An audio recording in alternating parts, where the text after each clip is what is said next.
Hello everyone, and peace of Christ all of you. Please invite your friends. And today we are going to answer another Abdul. You know, Abdul are people who follow a god. He is a Shin.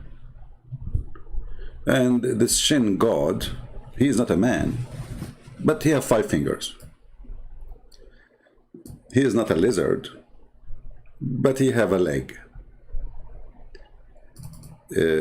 He can see, but he is not one-eyed, and he have many eyes. He is not an elephant, but he have ears. He is not a spirit, but he have body. He cannot have a son because he don't have a girlfriend. At least that's what he explained himself. So when Muslims they speak to us, they try their logic, and their logic is always extremely funny. I mean, a person who believes that because he believes in God, his name is Allah, who have a shin, 5 fingers, a leg. He is not one-eyed, he have a face, he have an ass. Because you go and do jihad against Christians and Jews and Hindus and Buddhas and atheists and blah, blah, blah, blah, blah, blah, blah, and you kill them all, then Allah will make your penis endless. And that is an extremely good logic.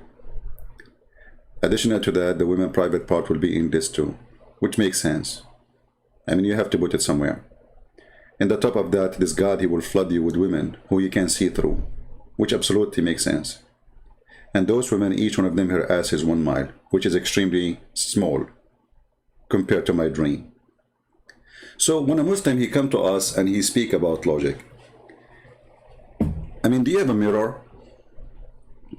Abdul, do you yourself have a mirror at home? Please look at yourself. You have a big hump and you think you are a deer. So a Muslim here, his name is Mustafa. His name is Mustafa. Okay, Mustafa. How are you, Mustafa? Let us focus a little bit in your name so we can make you famous. So Mr. Mustafa, he is an extremely philosopher. Actually, philosophy is born out of Islam. And the philosophy of Islam is very simple. You love God. This God, he loves your penis. He will do anything he can to make your penis happy. It's a happy penis religion. In other words, it's a penisy God. And that actually convinced me that this God is a true God, because God must be a pimp these days. So Mr. Mustafa, he said, sinner is Adam, but how can we be sinner too? That's a good question, Mr. Mustafa. Sinner is Adam, how we can be? You stupid idiot. Don't you commit? Are you saying you don't commit sin? Even your prophet Muhammad, the potato, himself, his God said to him, may Allah forgive your sin, so we can be sinners. So he's saying, you Christians, you believe in original sin. Okay, Adam is a sinner, all right? So, but how we can be sinner too? Since we were babies, look here. Even since we were, first of all, who is the stupid, he said to you, that Christians believe that you are a sinner since you were a baby? No, we don't believe in such a thing. This is why Jesus said, if you don't become like those little ones, you will not enter the kingdom of my Father, which means for those, kingdom of heaven is guaranteed. Why? Because they are sinless. So this is your stupid understanding of Christianity, and this is very, very, very acceptable, because you are following a stupid prophet who spent his life, he think that the Christian believe that there's a guy, his name is Allah, and his son is Jesus, and his wife is Mary. I mean, little kid, a little Muslim kid today, he understands the Trinity of the Christians. It is Father, Son, Holy Spirit. There's no Mary. But your stupid God, like Muhammad, that's it. He's stuck there. He thinks Mary is the wife of God. And they get a baby. His name is Jesus. So this is why you are so silly, so stupid, and you yourself saying illogical. I love it when a Muslim, he says illogical. Is it logical that in Islam Jesus have no father? What is the logic of that? You see, I understand Adam is the first man. He is created from mud, so he's not born anyway. So he will not have a father. But how a child is born and he have no father. I mean, so you see here, the Muslim logic is always work when they want, and it doesn't work when they want. So imagine if the Quran did not say that Mary, she gave birth to Jesus with no father. The Muslim will be laughing at us. The Muslim will make thousands of articles about that. But because the Quran, the yellow pages of Muhammad, said that, so nobody complained. They accepted. That's it. It's true. That's it. It's true. I mean, by the way, my mom, she gave birth to me and she have no man. Yeah. She downloaded me from the internet. This is your stupid logic. It wake up when you want. You are a hypocrite like your prophet. So first, in Christianity, we don't believe that you are a sinner even when you are a baby. That's why babies are granted to go to heaven. But the fact, as long as you mention this, you idiot, you just get your prophet busted. Because it's your prophet Muhammad, Aka, the child molester Muhammad. He go after babies for sex, and yet he believed that babies might go to hell. Let us go and see what your prophet said about babies. Are they going to go to heaven? Are they? Let us see. This is your child victim wife, Muhammad, exposing your crazy man, Muhammad. And she went with him to a funeral, you know, for a child, because she's a child too, she liked to attend. But obviously now she is getting, you know, like older. Obviously she is, by the way, she is smart, not like Muhammad. So, Allah Messenger and Aisha, they went to a funeral. And this funeral, it was for a baby who did not commit sin, and he did not reach the age of committing sin. Read carefully, Abdul. You see, it's you who said that. Is it logical that, you know, for us, we don't believe in that. For us, we believe babies are not sinners. Allah Messenger, there's a happiness for the child, whom a bird from birds of paradise. It commit no sin, nor has reached the age when one can commit sin. This is Aisha speaking. Make sense. Aisha speaking logic. What doesn't make sense is the stupid Muhammad. Read carefully. He said, which means Muhammad, Aka Qatham, the praised one. I mean, even your name is a worshipping of a man. Praised one. So who is God? You see, Muslims are mushrikeen, kuffar. They believe Muhammad is the praised one. The second you call him Muhammad, you are saying he is God. But anyway, continue. So Muhammad now is schooling Aisha because she have a lack of intellect. As he said, women, they have lack of intellect and intelligence and religion. And this is a statement of Muhammad, not mine. But obviously, Aisha here proving that she have way more intellect and intelligence from the stupid Muhammad. Because look what he said. Aisha, she believed that a child who did not commit sin, he should go to heaven. It not only did not commit sin, did not reach even the age to commit sin, which means proven it. She's using a logic. This is what Aisha, she said. And then the funny Muhammad said, it might be otherwise, Aisha. Like what the heck? So Mr. Abdul, who speak about logic, hey Abdul, Mr. Logic, it might be otherwise, Mr. Logic. Brother and sister, doesn't make sense, brother. That's somebody in the baby, and then they want to go to heaven. No, brother. Allah created people who go to hell when they are babies, even before he created him. So you idiot, you just shot your prophet in his testicles, if you have any. Even since we were babies, logic. What is your logic? So do you see how you got your prophet busted? According to your tomato potato Muhammad, I like tomato potato. This, I take it back. I mean, this guy is disgusting. According to your PhD farting qualified prophet, I mean, if you go right now in the hadith and search for the word farting, you cannot create the biggest dictionary of stories in the world. I mean, is that a religion? I will type in English. Just be my witness. Just logic, guys. Islam is religion. Islam is religion, and they speak about logic. I will type the word fart in English, not in Arabic. Fart. May Allah fart on you. What is this? The Prophet said, the prayer of a person who does hadith passing, urine, stool, or wind. This is all is hadath. That's a lot of things.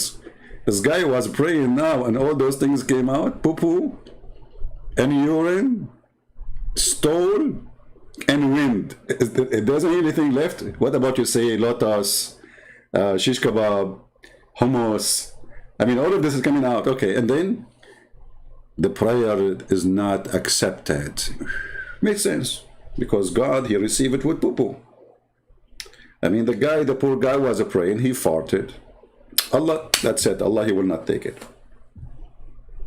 Because this God, he's a vacuum machine. He suck your prayer with the farting. It's not acceptable, brother.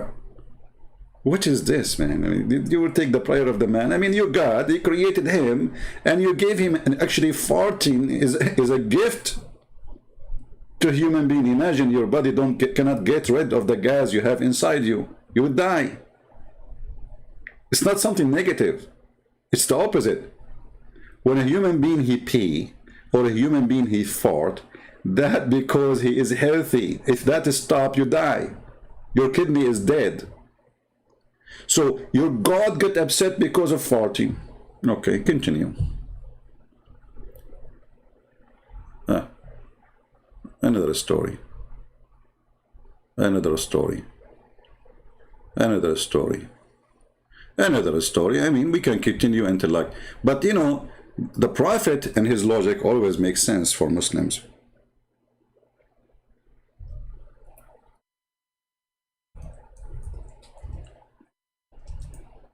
As an example, this one. Excuse me if I, damage your night or your evening. It is Sunday, and you wake up, you go to Christian Prince channel. You know what he's talking about, farting. I mean, what do you expect? We're talking about Islam, my friend. If you don't like to hear those things, don't come here. The Prophet, in his logic, he made a connection which nobody connected, because he's a genius. He says there's a strong connection between the farting and methanol and the increase of global warming and shaitan. Look what Muhammad's the first one who discovered global warming, actually. You see, global warming is not really happening because of the cows, as some people say. The global warming happening because shaitan, he fart each time a Muslim, he say Allahu Akbar. ISIS doing jihad. They see the enemy, Allahu Akbar. I mean, they say Allahu Akbar for anything. A guy beating his wife, he say Allahu Akbar. The wife, she is beating the husband, he say Allahu Akbar. A guy having sex with his wife, he say Allahu Akbar. He go to the bathroom, taking off his pants, he say Allahu Akbar. He see the enemy, they say Allahu Akbar. They run from the enemy, they say Allahu Akbar. They lose with Israel, they say Allahu Akbar. And this is the result of Allahu Akbar, shaitan fart. So after all this farting, which is extremely unpredictable, because it's fast. I mean, look, you say Allahu Akbar, shaitan, that's too, I mean, this guy is so, it's like a medicine for shaitan. Like you say to him, Allah, like it's like the opening, like it's the password. So when shaitan, he hear the call of a prayer, he turn back, look, hold on. Look at the shaitan, how rude he is. He don't just fart, he turn his back to Allah. And he break wind to the one who is saying Allahu Akbar. So like you are a Muslim, saying Allahu Akbar, shaitan, he don't just fart. He will turn his back to you, in your face, because you are bending down, right? You are praying. So now you are bending over, and then shaitan, he bend over in front of you, and like what the heck?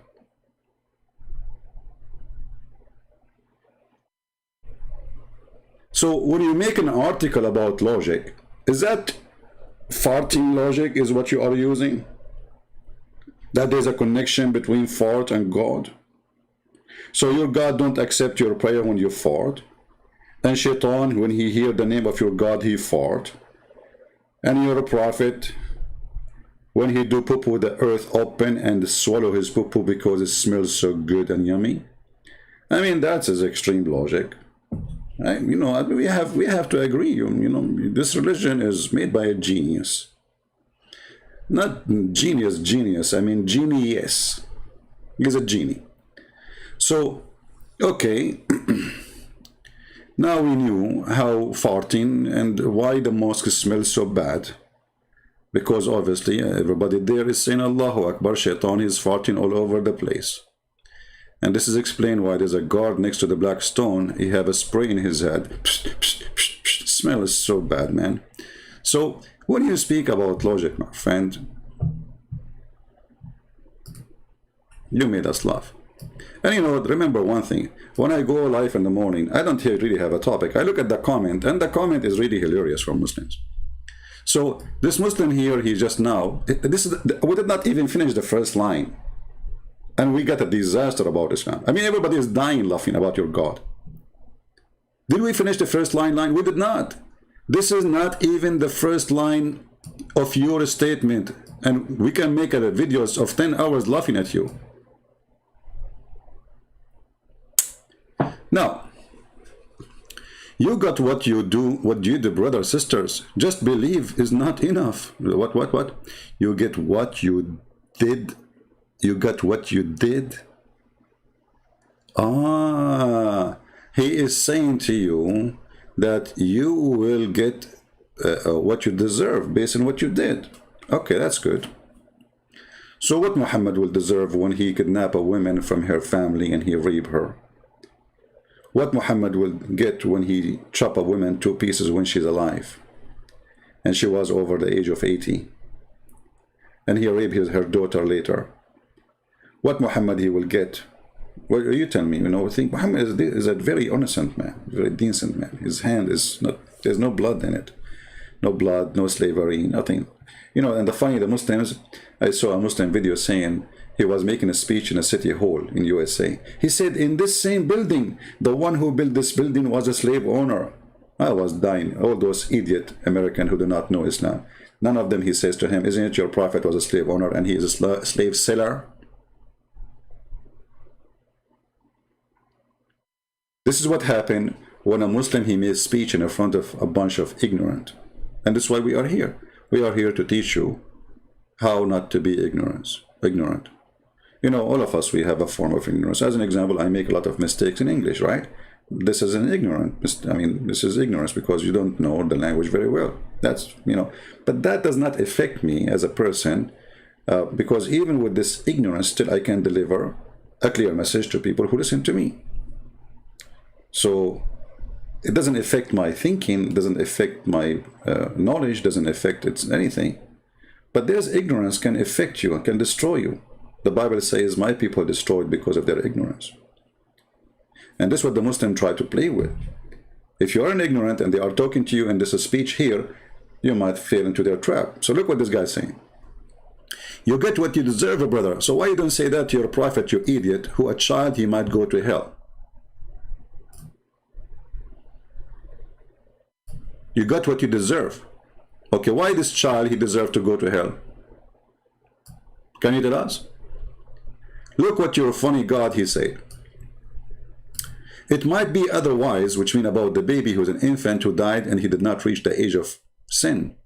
It might be otherwise, Aisha, because Allah created for paradise those who are fit for it. So the baby is a baby, and now he don't fit for the paradise, brother.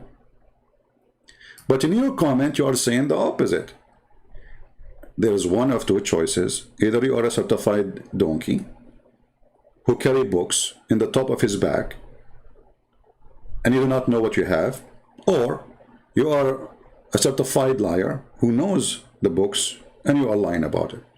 And you know, speaking about donkeys carrying books, don't be offended, please, because that was a verse in the Quran.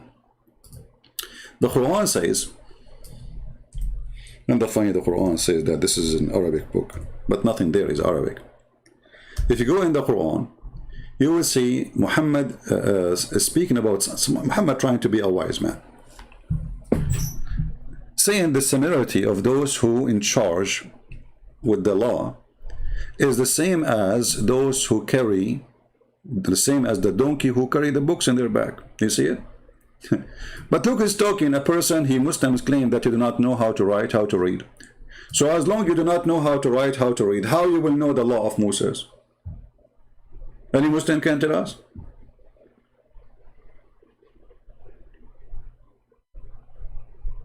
Muhammad speaking about donkey who carry books,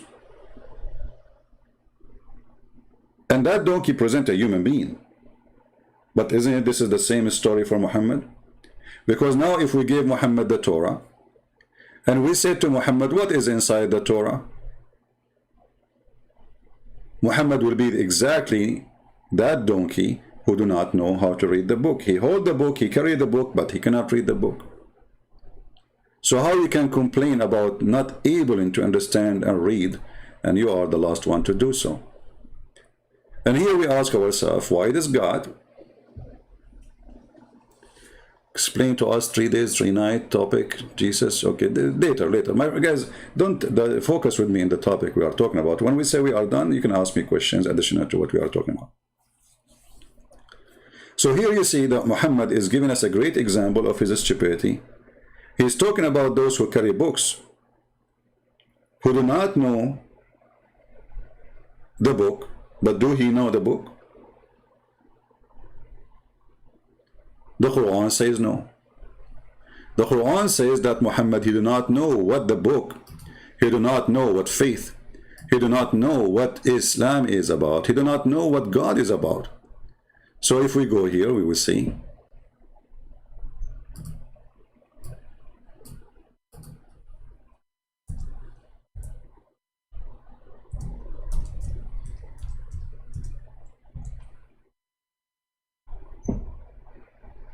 do Muhammad knew what faith? Do Muhammad knew what is religion? What is God? No, he don't. You know, he's a person who have no idea what he is believing in. So, if there is a Muslim would like to go and like to call us and read with us, if there's any Muslim. Do we have any Muslim here? He is, would like to join us live on air?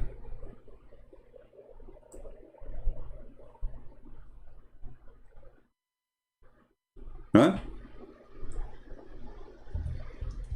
If there is any Muslim would like to join us live. When I say a Muslim, is somebody who believes in Islam. And that means you believe in Islam as religion, as a books, not your fantasy. I don't want somebody to give me his own fantasy. Do we have anyone?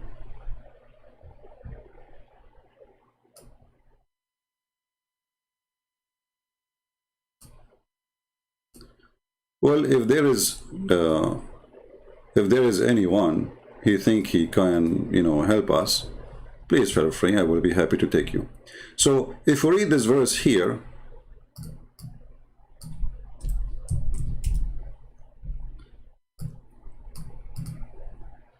it says, and this is chapter 42,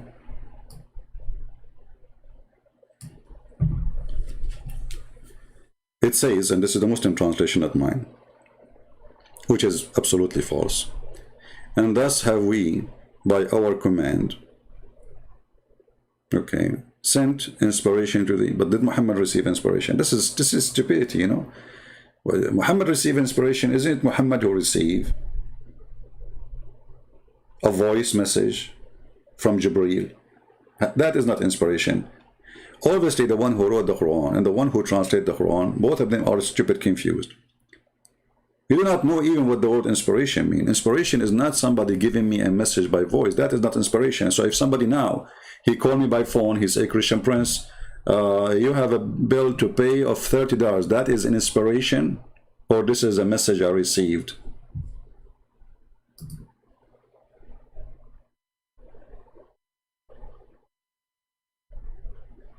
Here you notice how stupid Islam is.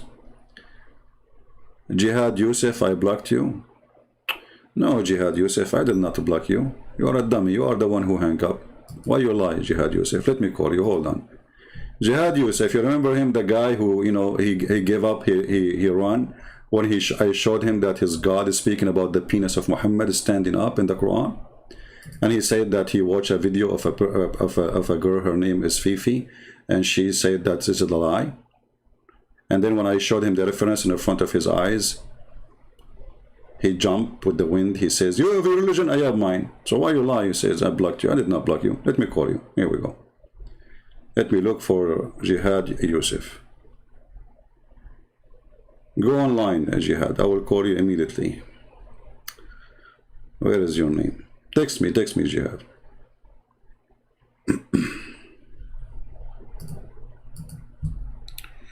Let me see if I can search you.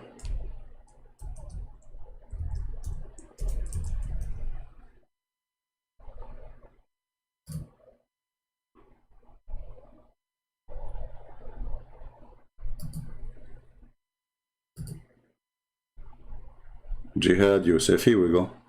I found you. And you said I blocked you? Okay.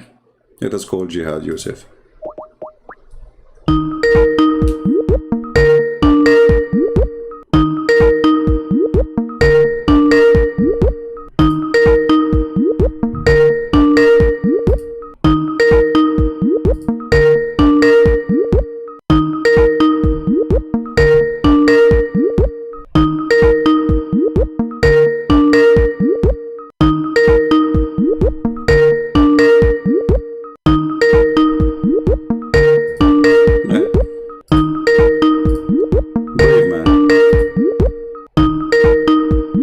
So Jihad, did I block you or you are lying? Block you? A person saying you cannot call Fifi by her name. Why I want to call her by her name? If she call me, then I will consider her as a man. If a person don't dare to let me call and don't dare to speak to me, yet he or she claim that they can refute me, that is a she for me. I decide to change the gender of the person based on their behavior. You don't dare to call me. You don't dare to let me call you. And then you claim you can debate me anywhere. What a kid. All of you are a bunch of kids. And Jihad, where are you, man? So you are in the chat, and I now try to call you in Skype, and you did not answer. Yet you claim that I blocked you.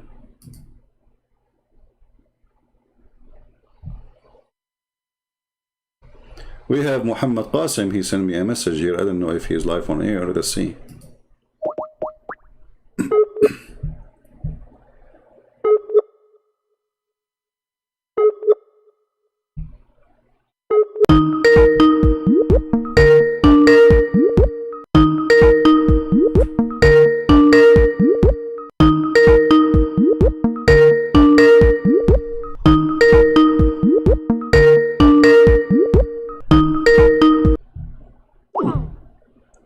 See, look, so who is the, you know, I mean, look at them.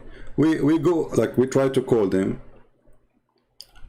They say they can refute us. They say they can answer us. Yes, Mr. Muhammad, I see you have a message for me saying you would like to join when I'm live, correct? Yeah, that's right. Are you live now? Yes, we are live on here, and we are talking about your prophet. Do your prophet have any faith? What channel is it? What? What channel are you live on? I don't know. Allah knows best, my friend. I can send you a link if you want. Yeah. You don't know my channel now. You call me every day. You join my chat every day, and now you are saying to me what channel. Come on. So I'm asking you now. Do Allah Prophet have faith? I'm a bit busy right now. I'll speak to you some other time. What, are you doing nikah? No nikah. Well, if you're doing nikah, then, you know. I don't know. I hear sound of, okay, so, okay, no problem. Take care. He's busy right now doing nikah. Do we have any Muslim who is not doing nikah?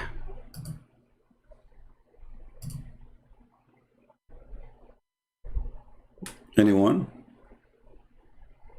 Like what channel you are in? What channel? Like I'm everywhere, my friend. Like what channel? I get the guy, he come here every day.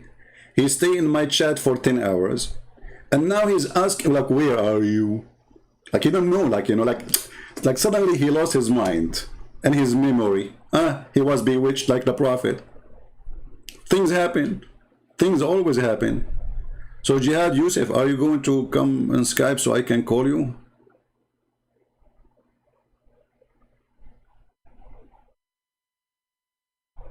What happened to you, man?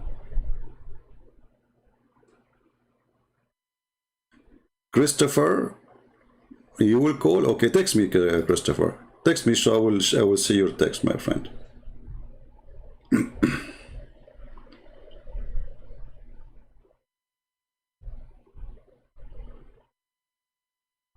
I will be waiting for you to text me.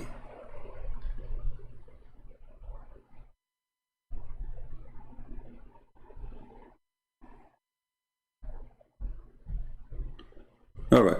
So if we ask the Muslims, do Muhammad have any faith? What is the religion of Muhammad? You see, we will go, the title there is about God, he sent himself, like, etc., you know. Just to make it simple about that title, because we don't want to forget what we came for. My friend, the message and the messenger present how important it is. So when God, he refused to come to Muhammad and he refused to speak to Muhammad according to your books, that means Muhammad is not important.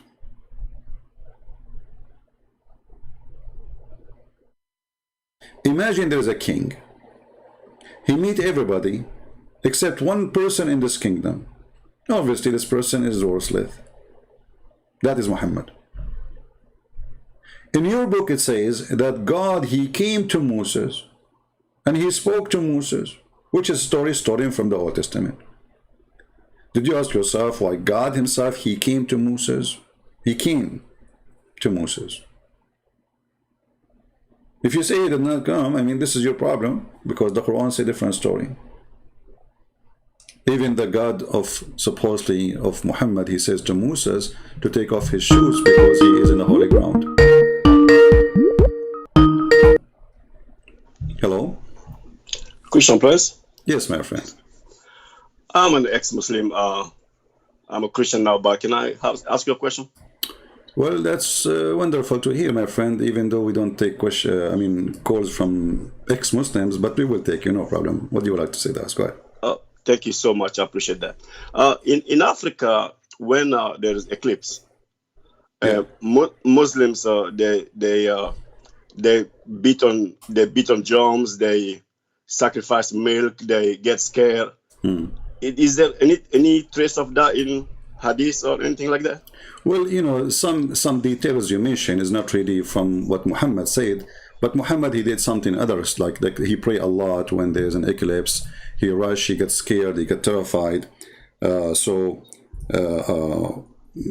Obviously, Muhammad was more terrified than your friends in Africa.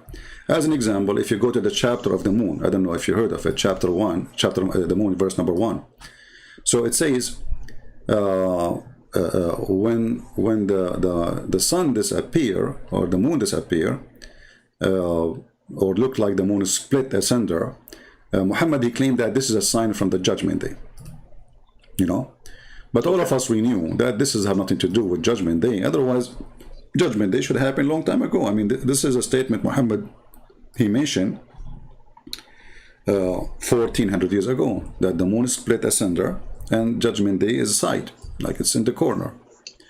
So Muhammad, obviously, he is a person who is he's terrified with such a thing happened, and he could not explain what happened. And you see, the Muslims, they say here, this is the Prophet splitting the moon, but the verse doesn't say anything about Allah splitting the moon or even Muhammad splitting the moon. It says the hour, the judgment is nigh, and the moon cleft asunder.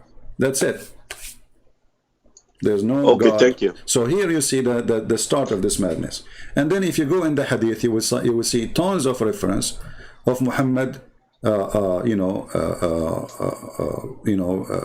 to go crazy. And even Muhammad, he because he's so, you see, Muhammad, he knew he's guilty, he knew he's filthy, he knew he's a bad person. And you know, Muhammad, he owned a lot of slaves, right? Yes. Okay, so because Muhammad, he knew that this is bad, but he owned them and he keep them. But when the eclipse come, he ordered them to free some slaves. Okay. Why? Because he believed that this is a penalty from God. God is angry. So he said to them, when the eclipse happened, free some slaves, but don't free all your slaves. You know, it's like bribing God, you know. So he will be less angry from us. So Muhammad, obviously, he knew that he's a filthy person who is owning slaves for no reason. And then thank you so much. Thank you so much. That's why they give him milk to as a sacrifice. So they don't have much. They have milk and they don't rice. have, That's what they yeah, have. they don't have slaves. They don't have, So etc. that's what they give milk Exactly. away. Yeah. Yeah. Yes. And then yes. if you go and this is the reference I was showing on the screen, by the way. This is Sahih Bukhari, the hadith I mentioned to you. Sahih Bukhari, hadith number 2520. And then if you go, you will see that when the eclipse happened, Muhammad, he go crazy in his prayer. Yes, they pray longer hours too. They pray all night till the eclipse is over. They Muhammad, he mass. make an exceptional prayer when the eclipse happened. You know? Yeah. Okay. All right. My second question. Okay, can I have another question? Sure, I don't want to abuse your time. Go ahead, no problem. From which country, my friend, you are? Originally from West Africa, but I'm now in the US. I'm now living in the US. I did a seminar actually last month. Like people, when I was away, they thought I'm just taking vacation. I did a seminar, and all the seminar I have only 2 European, and the rest, all of them, they were African. They are from Ghana, from Nigeria, from many, like all African countries. Yeah. Okay. Yeah. Very nice people. So what? My second question go ahead. is like in Morocco. I used to go to Morocco, and in their story, when you baby and a little young kid, when they do haircut, they leave a little bucket on the back of your head. So when you die, Muhammad will pull you with that hair to go to heaven. Is there any trace of that in any place in Islam? Well, this is, I mean, there's many things. I don't remember really any hadith speaking of that. If I remember, I would. Okay. I don't remember anything. But, there's many things the Muslims believe. It's just a silly, stupid stuff, I mean, somebody. Okay. Thank you so much. It can be somebody spreading a rumor or a statement, and people believe it. People are desperate. Yeah. But thank you so much for your time. Thank you very much. Like Muhammad, he will grab you from your hair. Like, what about your hand? I was so silly to me, but I was like, okay. Yeah. Actually, the Quran says the opposite. The Quran says that the one who is a liar, Allah will grab him from his hair. So, I don't know how those people they come to this conclusion, but if you go in the Quran, you will see the Quran is speaking many times about that. Let us see here. If you go to chapter 96,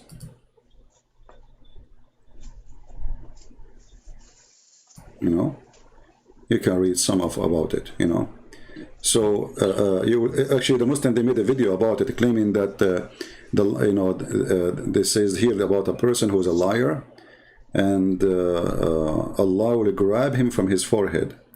But the fact, and they say the forehead is the place where the line in the brain. But the fact, the verse is speaking about grabbing him from his hair.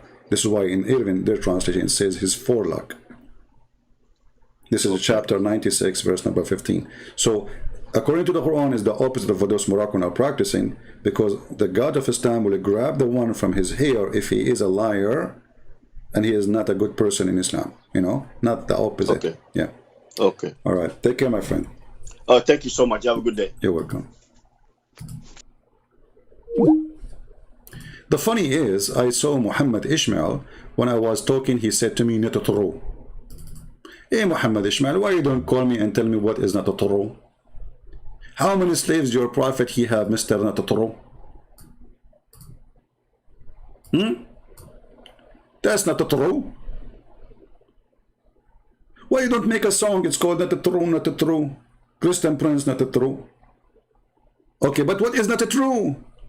I challenge you, Muhammad Ishmael, to be a truthful person and to give me a call. As you see, it's for free. It costs you nothing. Do you like to call me? Well, we have the Sheikh is texting me. Let us, we have a Sheikh. Hold on.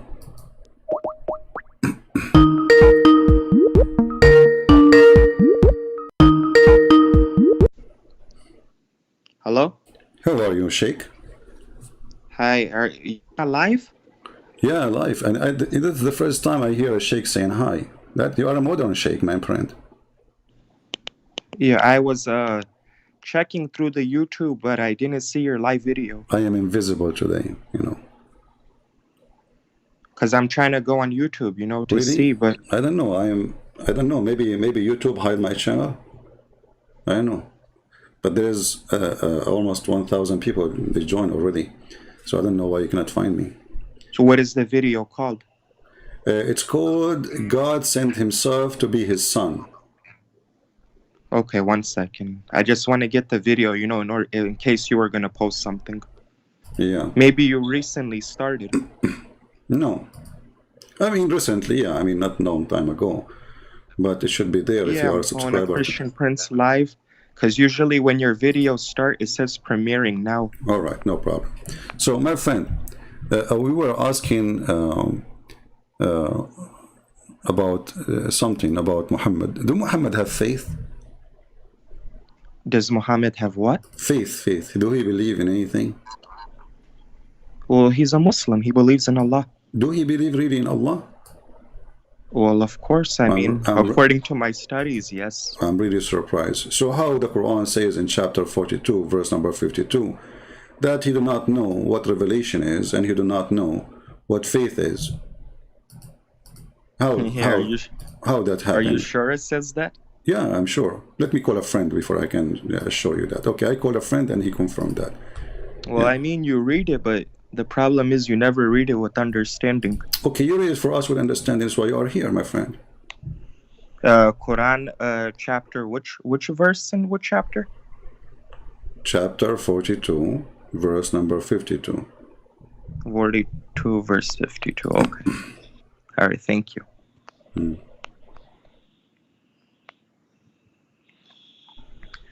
Chapter 42, verse 52. 42:52. You're talking it's like about a music, my friend. Honestly, it's like a music. 42:52. Unbelievable. I love this chapter. 42:52. Muhammad getting busted. Unbelievable. Okay, read with me.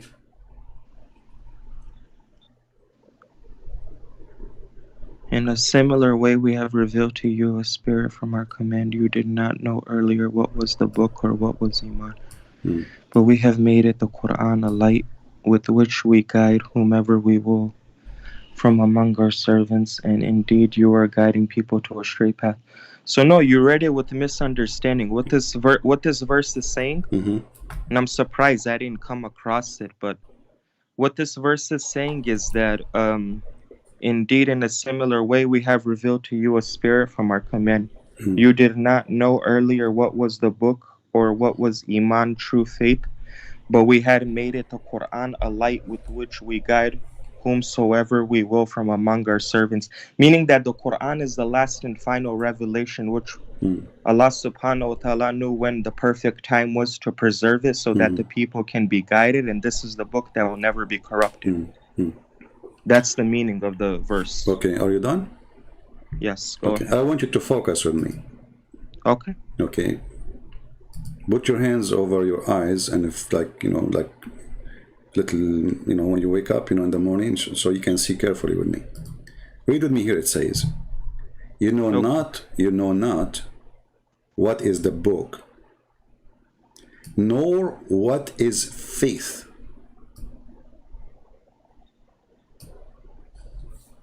What is that? Continue. Okay, you can continue, no problem. Continue reading. I'm listening. You did read the whole verse. I'm not going to repeat the whole verse twice, 3 times, 5. There's no point. My point is here. You have to. No problem. You read it. Okay, continue. Okay, continue. You read it. Okay. You have to. So what? I mean, okay, we have the Quran light, but what it says, you do not know what book, and you do not know what faith is. Hold on. Just listen. When you're reading, continue reading the full verse so that you can get an understanding. The verse is over. There's no verse, by the way, here. When Muslims they say verse, this is something you store from our Bible. The Quran does not have chapters, does not have verses. This is something numbers. I mean, those are better. We do not even know how to make numbers. It says you know not. What is the book? Why exactly do you not? You know not what is the book, and you have why was, okay. Do you know? Do Muhammad knew before he became a prophet? Do you know? Do he knew what faith is? And you listen. Well, I decided to listen. You said continue reading.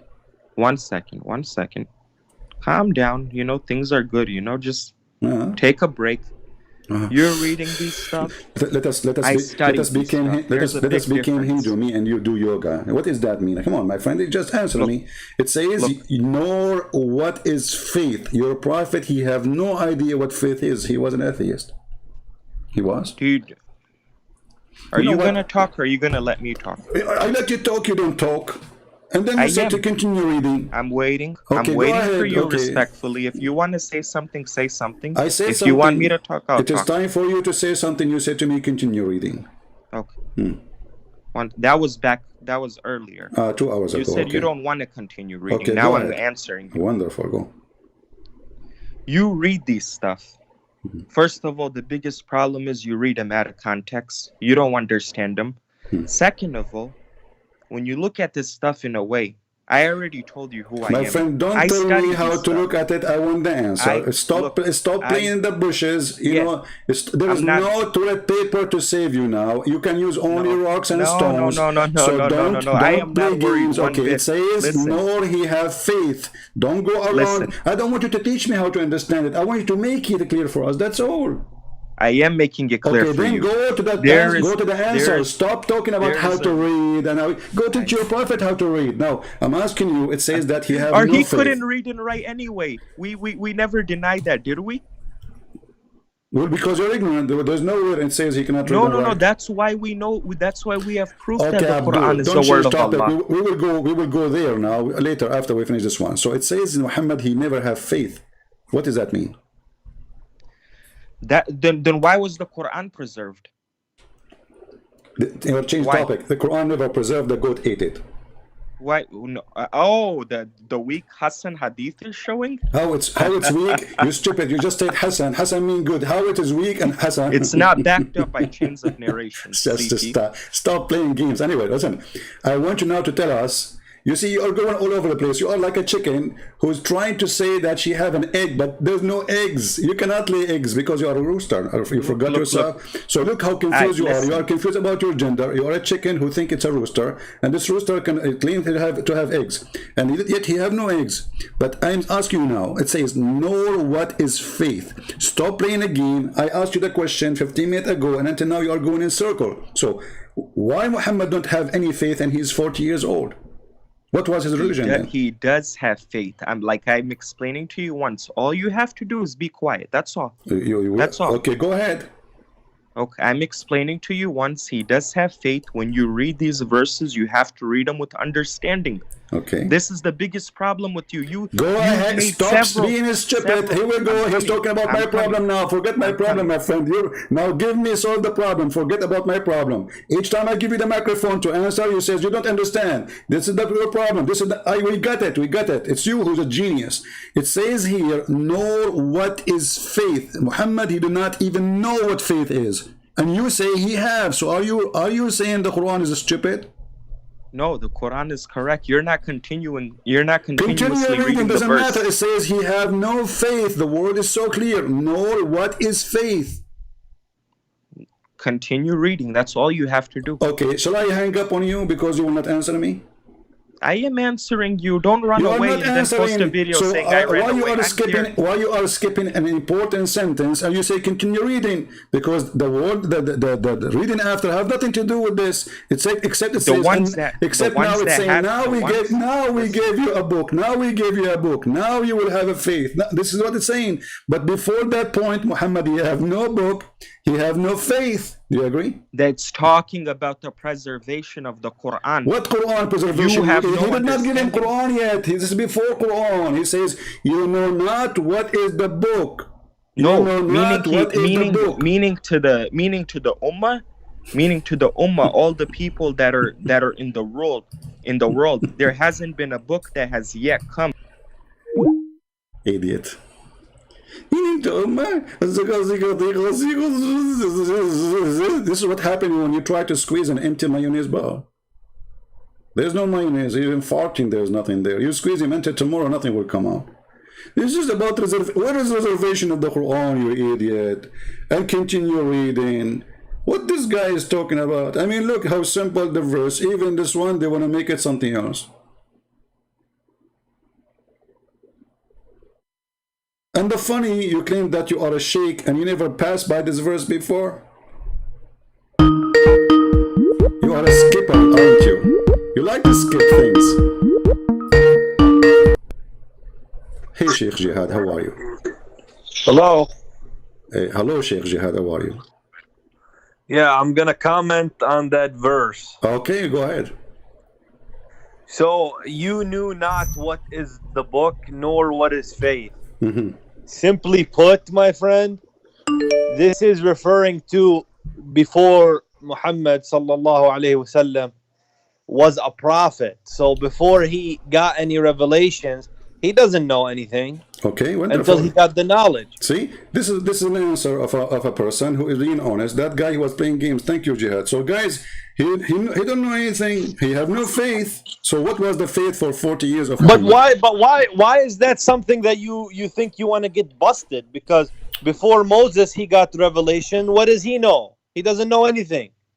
No, Moses. Before Jesus he got revelation. What does he know? No. You see, first of all, Jesus did not get revelation. Secondly, the prophet of God. You know, don't you Muslim, you claim that even Adam was a prophet?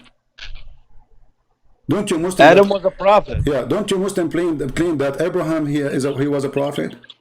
And a couple of things. I want to bring some Bible. Hold on. So now you don't say. You never let me bring no Bible. No. So when you say Moses don't have anything, this is a lie. You know, because if you don't have anything, there's no Adam and there's no Abraham and there's no people before him. But those people, they knew about God before them. So you did lie about this one. Okay, Secondly, no. What about Abraham? Abraham, wonderful. Abraham. You Muslim, you lie. You say Muhammad was Abrahamic before he became a prophet. Correct? Well, that's a debatable issue. Some people say yes, some people say no. Which people you are? Huh? Which one you are? The one who say yes, the one who say no? Muhammad was Abrahamic or he was not? Which one is you? Well, I know he was from Quraysh, and I know what the Quraysh believed in. Yeah, I know that. I know that Trump, he live in Florida. I know. What does have to do with my question? I'm asking you, was he Abrahamic or not? I personally do not think he was Abrahamic, and there are many people who agree. So what he was? So what he was? Well, he was with my friend. Let me tell you, he believed in what the local community believed in. Okay, they believe in statues and idols, idol worshipper, Hubal and Ahad. But he didn't know. He didn't know. What do you mean? You just said to me. He believed in what the community believe, and the community believe in idols, correct?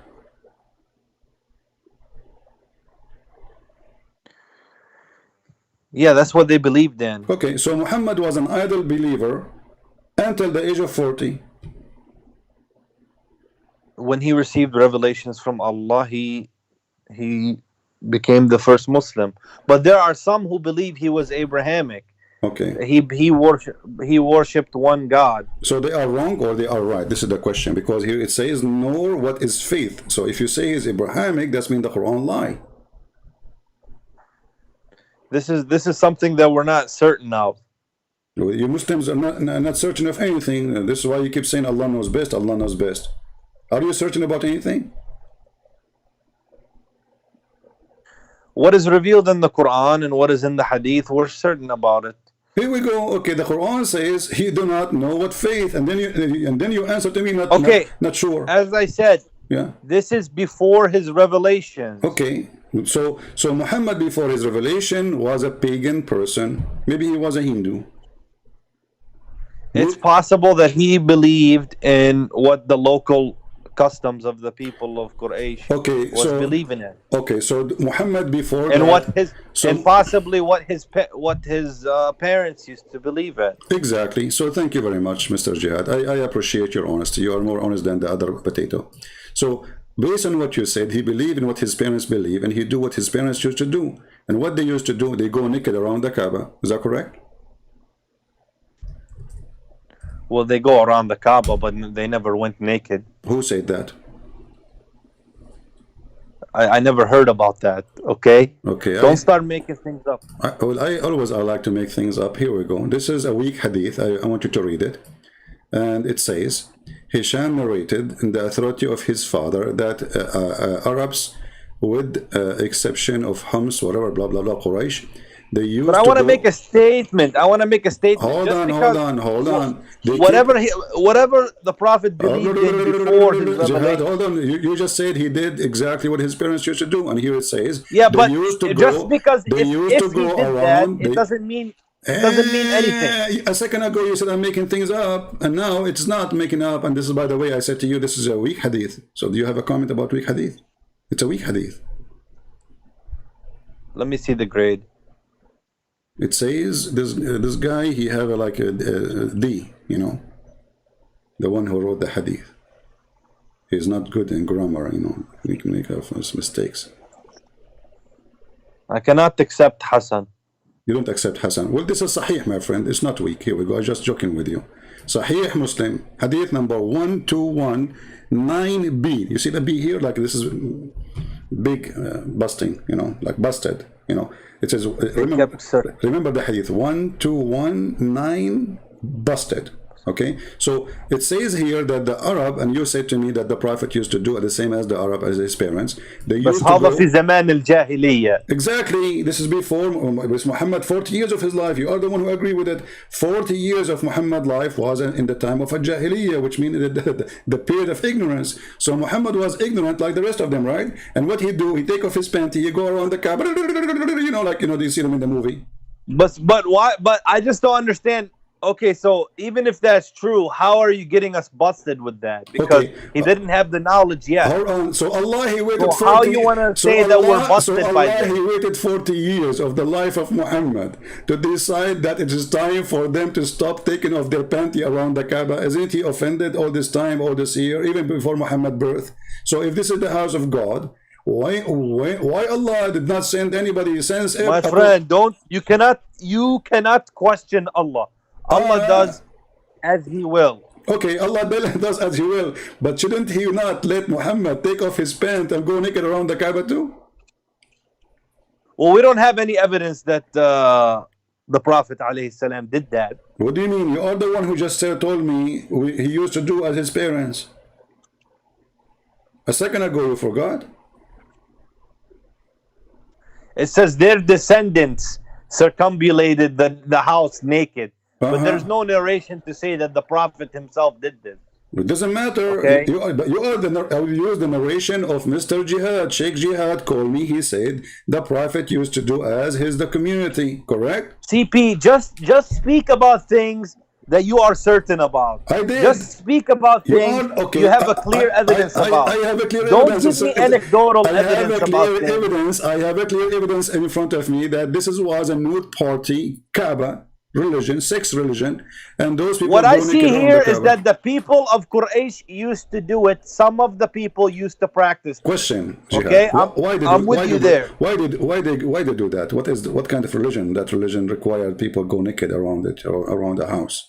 What is going on there? My friend, there was so many pagans in so many parts of the Middle East. You know this. Okay, that's what people they practiced until the Prophet did come to them. Either Abraham or Moses, but nothing or changed. Jesus. Nothing changed. Muhammad, he came still. Or Muhammad. Okay, listen. Aren't you Muslims still naked around the Kaaba? You don't wear anything. You put a sheet around you. You show your half of your body. You wear no underwear, and you are just trying to be like the Hindus. If we go right now and search for Hindu clothing or Hindu priest, we will see that you are wearing exactly as the Hindu priest. This is Hajj. This is Hajj. Exactly. So you are copying the Hajj. You are copying the Hajj of the Hindu and you have no religion. Muhammad is just copying other religion. The community, you know, if you look at the map, you will see India is just in across the sea from Saudi Arabia, very short distance. You know, a few hours by little boat you can get from Pakistan, which is part of India all this time. You know, and you will be in Saudi Arabia. This is why those people are Indian. They are not really. There's nothing that's called Arab. So those Indian who came to this land, Arab. Al-Arab, they are Indian. No, Al-Arab are not Indian. So what they They're are? not Indian. So what they are? They are the Arab. They are the descendants of So the desert. So how you The explain? Jazair al-Arabiya, the Saudi Arabian Peninsula. How you explain they look the same exactly like people of Pakistan and India? Who look like Pakistan and India? Those Arab. No. The Arab do not look like Pakistan and India. They don't. No. Okay, well, anyone goes. Here we go. This is the prince of Qatar, as an example. Isn't he a Pakistani boy? My friend, do not put Arabs with Pakistanis and Indians, okay? It's not the same. It is the same. You can tell. I mean, they are Pakistani. You know, they are here, their look, their face. With their my skin. respect to the Okay. Pakistanis. Okay, With my hold on, respect hold to on. the Pakistanis. Okay, forget about the Pakistani and Pakistani. Now I'm asking you, why when you go to Hajj you cannot wear a clothing? You wear a sheet showing half of your body. If you are not copying the Hindus, you are copying who? Allahu A'lam, يعني. This is Allah knows best again. Here we go. this is, you know, a cultural practice. So it is not from God. This is just a community. this is what the Prophet said we should do. So we're gonna follow with the Prophet. Okay, so the Prophet, he told That's you. all I can say. The Prophet, he The told Prophet said this. The Prophet, he told you to go naked around the Kaaba wearing no underwear, no pant, no panty for the women, and the guy. We don't do the nude. We don't do the nude anymore. What do you mean you don't do the nude anymore? This is nude. What is this? Are you wearing anything? We wear something now. You wear It's white clothing. you We wear wear white something. clothing. What you wear? You wear a sheet like the Hindus.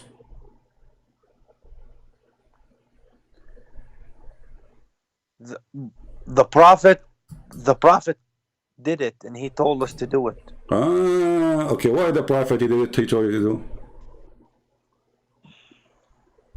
Because the black stone, it's a holy tradition, my friend. It's a holy tradition. It's a holy tradition. So the black stone is a holy tradition. What make it holy?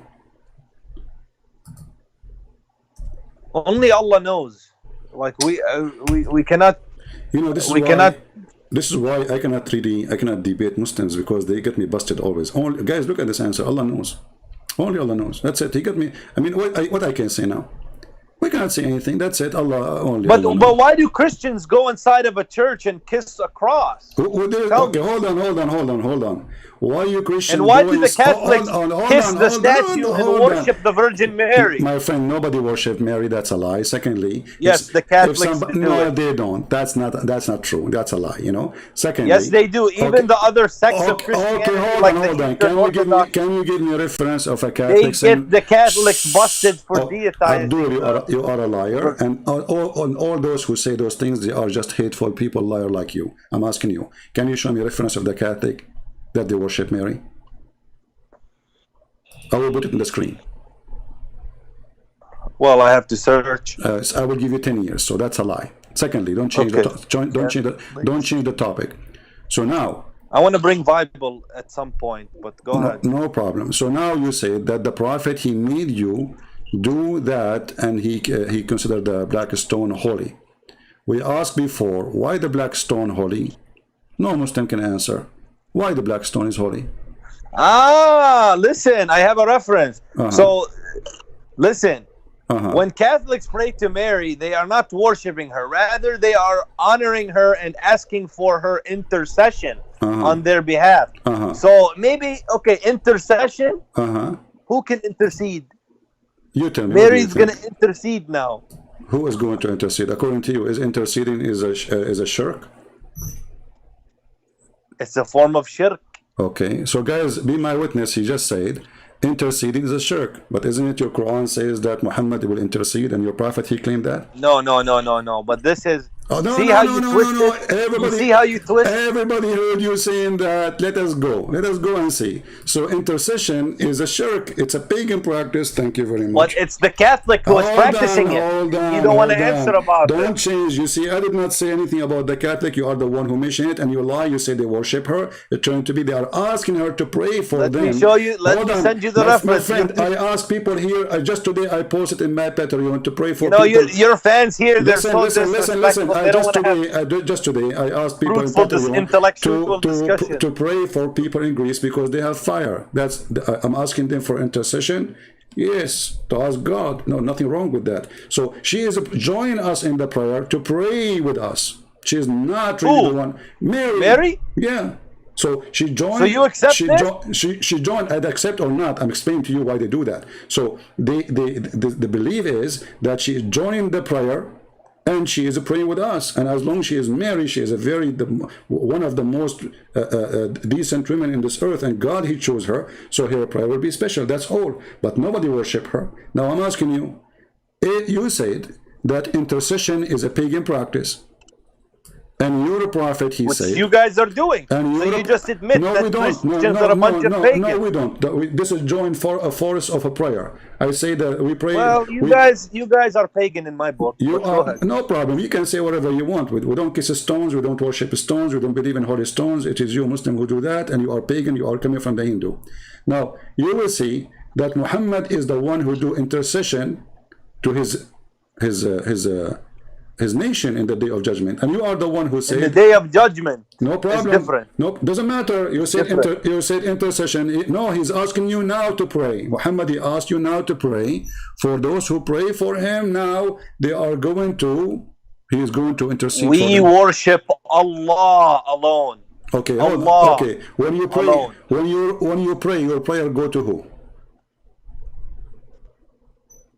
We worship Allah. That's another question. When you pray, your prayer go to who? To Muhammad or to Allah? We pray to Allah. Okay, your prayer go to who? To Muhammad or to Allah? We pray to Allah. Okay, but your prayer goes to where? It goes to Allah. What if I show you it goes to Muhammad? What you will do? Hello? Here we go. This is your prophet claiming that the prayer of all Muslims goes to him. To Allah. Your prayer goes to Muhammad. Read it carefully. Read it. Why you are lying to us, my friend? I was going to make an admin in my chat. Wait a minute.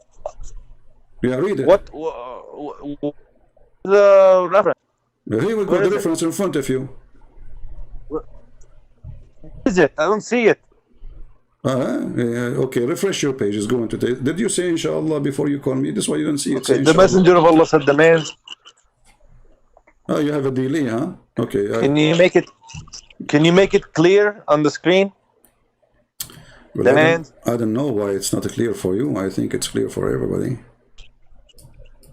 This is what I don't like. The most excellent of your days, so invoke any blessing on me on that day, for your blessing will be submitted. Your blessing will be submitted to me. The companions asked, Messenger, how can our blessing?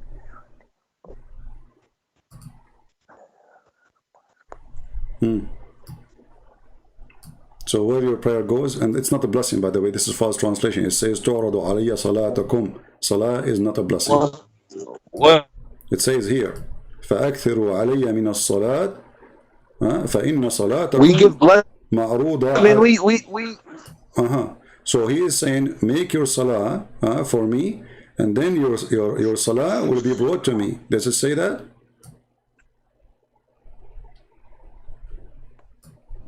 Your salah does not go to Allah, it goes to Muhammad. No, it doesn't say that, CP. It says that. Read it. Here we go. Go ahead, read it. Read it. Get me busted right now. Don't do it tomorrow. As long as it doesn't say that, CP. Read it and get me busted. Go ahead. I'm listening. I say it does say that. You said it doesn't. Yeah, prove it. Go ahead. We honor the Prophet by sending our blessing to him. First But of it's all, just- it doesn't say the word blessing. In Arabic, it says salat. we The word salat but is not we a blessing. do it for Ibrahim too. Hold on. We on. do it for Yeah, Ibrahim but too. no, hold on. Here, the topic was, your prayer goes to who? To Allah or to Muhammad? You said to Allah. You forgot? But does this hadith go against the Quran? This Do you find this in this the is not Quran? this is not my business, my friend. The Quran is a messed up book. Everything is the Quran is against itself. But this is not the topic now.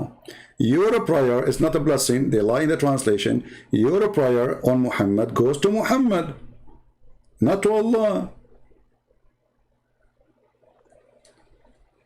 My friend, we send blessings to the Prophet.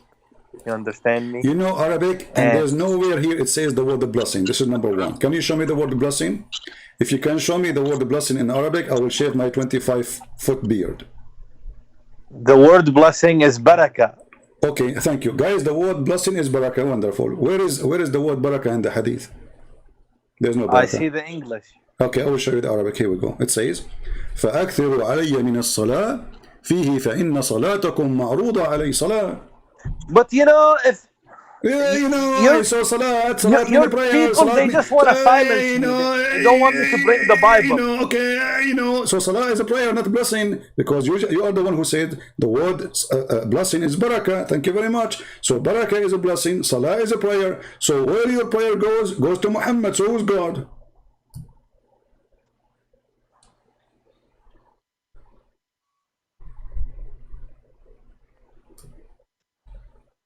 على من صلاة فيه صلاتهم.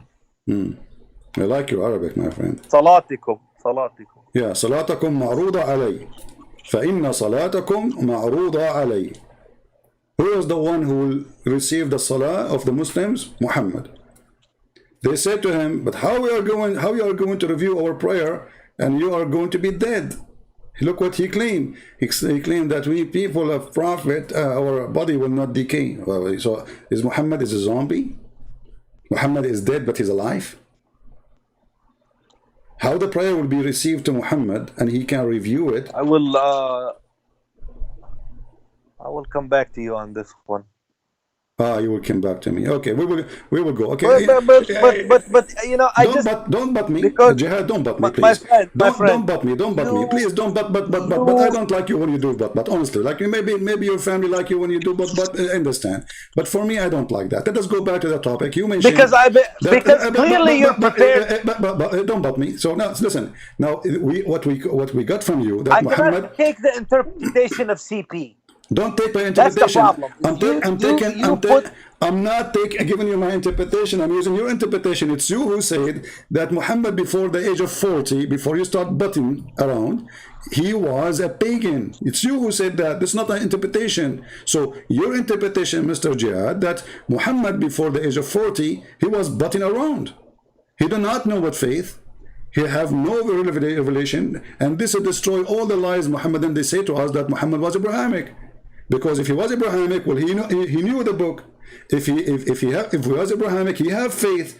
But the Quran says he don't even know what faith is. Your prophet is not even a communist, my friend. Okay, that's a different issue than what you are just discussing. No, okay. this is not. This is the important issue. You know, the other things, they come like a cement between the bricks. Thank you very much. So, Jihad, as long we agree, me and you, that Muhammad used to worship as the community used to worship before he became a prophet, which means for 40 years. We agree, both of us, right? Yeah, the same as Abraham. Okay. Or no, not the same as Abraham. Not the same as Abraham. According to your Muslim stories, Abraham, he became a believer when he was a kid.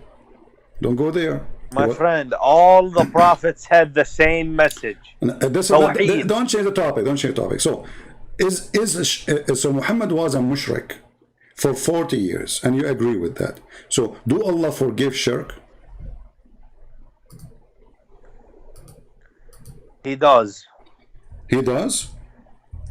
He does. You didn't let me finish. Okay. He does when no prophet came to you.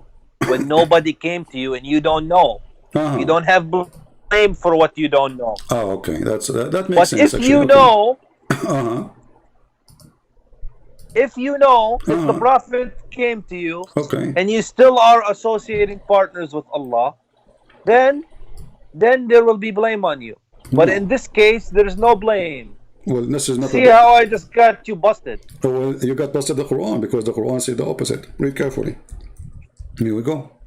إن الله لا يغفر أن يشرك به So Allah, He will not forgive those who do commit shirk.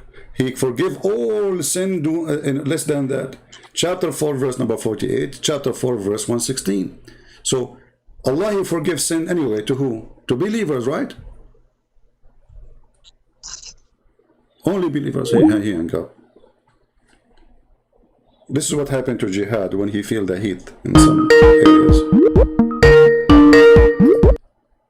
Okay, Jihad, what happened? Hello? Hello, can you hear me better? I hear you. So in the Quran, chapter 4, verse 40. It's cutting out a lot. It's all right. You know, I will. You know, Allah knows best why the internet is not working. You know. Yeah. Hold on. Okay, I'm holding.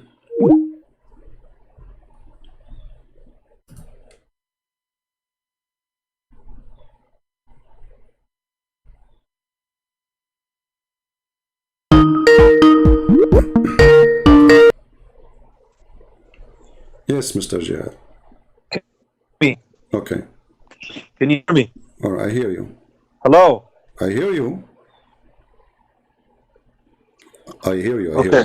I hear you. Allah forgiveth not that partner should be set up with Him, Okay. but He forgiveth anything else to whom He pleaseth. All right.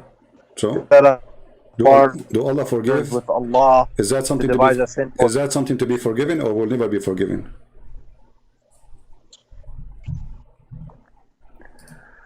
But yes, this is peace. You have a peace here, but this is referring to if the Prophet has come to you. Clearly, the fact that the verse was revealed means that the Prophet came to them. But before that, Allah cannot blame for what they don't know. Okay, but the Quran says that you Muslim, you believe that Allah, He sent 124,000 prophet. My friend, you just got busted.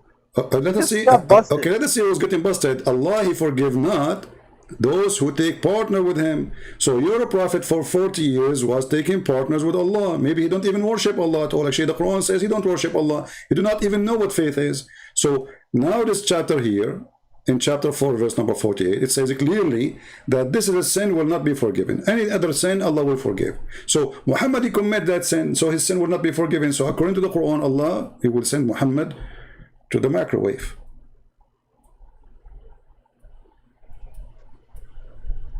Okay, so you're saying this, I'm saying that.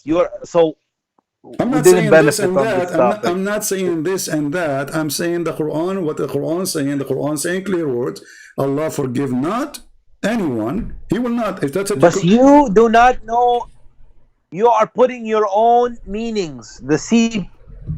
What meaning? Okay, do I need to put my own meaning? I mean, the verse is so clear. Even this one, I'm putting my own meaning. Allah forgive not that who take a partner with Him. That's it. He will not forgive that. He will never forgive it. He forgive all other sin. But this one, no. Very simple.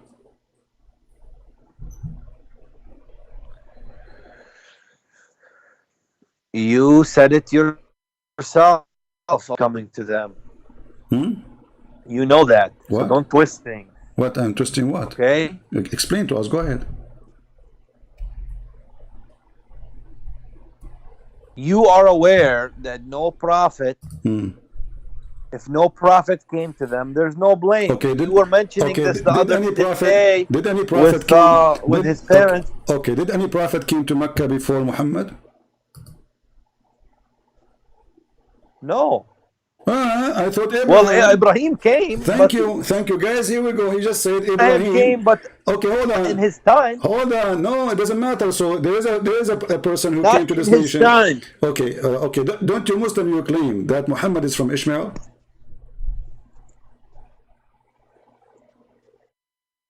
They didn't have Ibrahim. They didn't have. I'm asking you. Don't you Muslim you claim that Muhammad is from descendant from Ishmael? Ismail. Yes.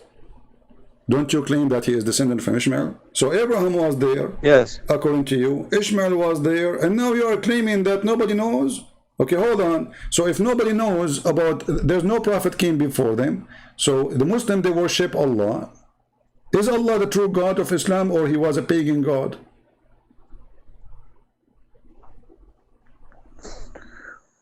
Allah is the God of Adam. Okay, so here we go. So the Arab, obviously, they Allah. are, okay, hold on. So the Arab, they are worshiping, according to you, the God of Abraham. So how you say nobody came to them, and yet they are worshiping Allah, and beside him they worship pagan gods? So obviously they have received a message from who? You will say to me, from Abraham, No, from they did Ishmael. not. Even your Muslim They claim, did not put. even your Muslim claim that Adam is the one who came first to the Kaaba, correct? My friends, so don't be a donkey. Let us see who the I'm donkey telling is. you Okay, something. Abdul, listen. Adam, by the way, Adam is from India too. You know that, right? Adam is not from India. Oh, so you are saying your prophet he lie and your Muslim books lie? Isn't it your Muslim believe that Adam, Allah, he sent him down in Sri Lanka?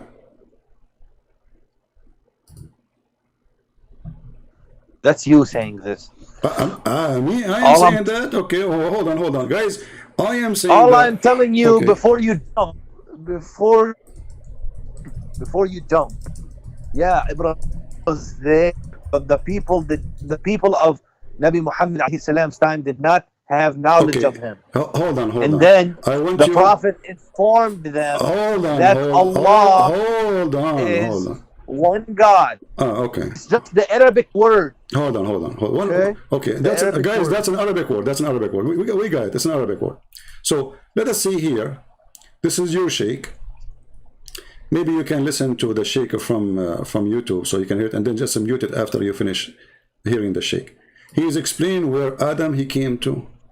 Now if we look at Adam alayhi salam, he came down onto the earth. He was sent to the earth. There's a question. Where did he land? Where he land? He wasn't just thrown so that suddenly he landed, meaning he dropped, but Allah placed him on the earth. This we find in the narration of Rasulullah sallallahu alaihi wasallam, where he says that Adam alayhi salam nazala fil Hind. He came down in what is known as the Indo-Pak subcontinent, precisely Sri Lanka. There is Hold on. Did you hear it? Precisely Sri Lanka. He came to India.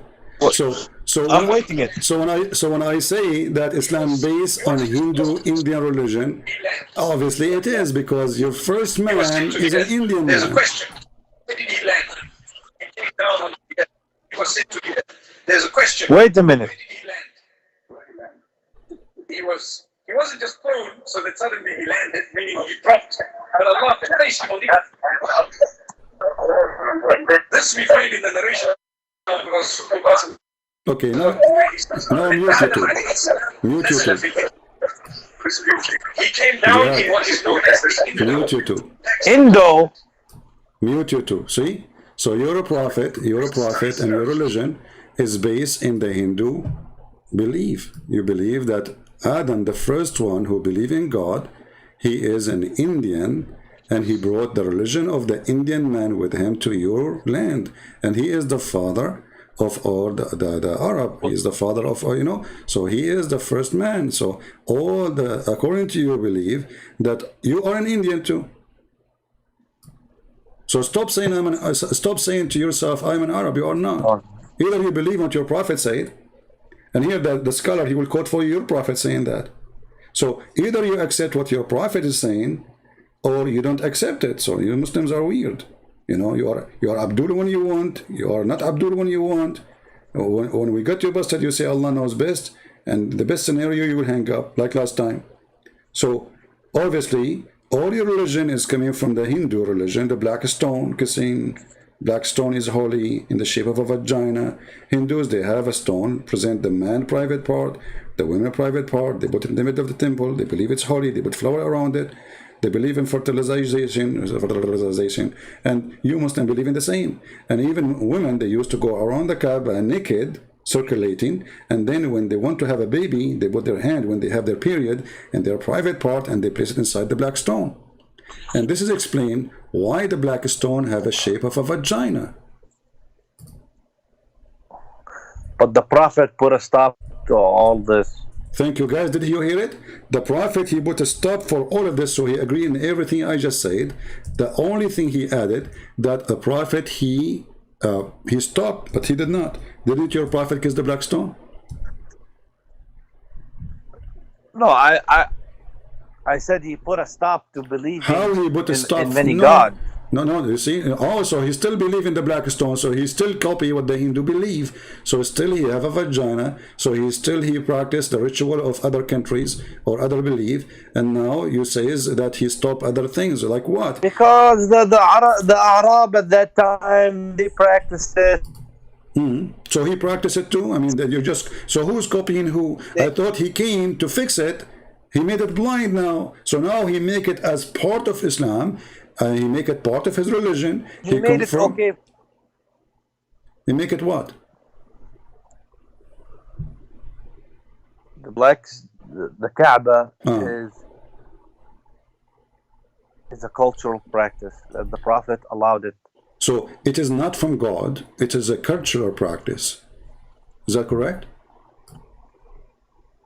No, the stone is from Allah. It's from Allah. So it's not cultural then.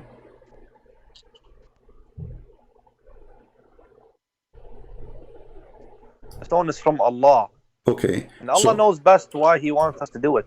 Allah knows best. Here we go. We go back to zero. Anything is embarrassment. They say Allah knows best. So your Prophet never said to you why he wants you to practice a pagan practice by kissing a stone. He never said the reason. We never got the reason, so how are we gonna know? Well, I got the reason. How come you did not get it? But should I show you the reason? It can forgive sin. Exactly. So the black stone is God, because this is what paganism is It's about. an act of worship. It's an act. Thank you, guys. Did you hear? Kissing the black stone. It is an act of worship. Muslims are worshiping stones, and this is an act of worship. And we just heard our friend here, Jihad. No, it's an act of worship to Allah. Okay, so you worship Allah by kissing a stone. So Allah must be a stone then, because if Allah is not the stone, what does the stone have to do with Allah anyway? My friend, I'm not gonna go with you because you are twisting things. Okay, that's what you my friend, do. it is you who said you have an agenda. Okay, I have an agenda. You have an agenda. Listen, Abdul, I have an agenda for sure. Otherwise, everybody have agenda. I only a fool don't have agenda. My agenda is come here, show everybody that Islam is a stupid religion, and I prove it in an honest way. And you are my helper. So now you are the one who said kissing the black stone is an act of worship. The black stone, when you kiss it, it forgives your sin. So you Muslim believe that if you kiss the black stone, you are worshiping Allah, correct? You are showing piety to Allah. Okay, so you are showing what? I lost your voice. Showing what? You are showing piety. Panty? Panty? What? Piety. Piety. Also, I don't know what the word piety mean, but and you are showing. Showing what? Well, you should go to English school. Really? Okay, tell me what that word mean. I don't know. Who told you that? Somebody told you I'm Shakespeare? The voice is cutting. No problem, because Allah is getting upset now. He's going to cut our line. Allah knows best why it's not working now. So now, my friend, so you kiss the black stone to show Allah what? Why you kiss the black? It's an act of worship. This is what we learn from you. It forgives your sin. This is what we learn from you. And now, piety is being devout to Allah. Okay, so you cannot be devout to Allah. So the black stone is Allah then. Okay, did your Prophet say that the black stone is the right hand of Allah? No, it's not. Is the black stone is the right hand of Allah? Allah is above the arsh. This is not the question. Not the black stone. This is not the question. say that. Abdul, listen to the question. Did your prophet say that the black stone is the right hand of Allah?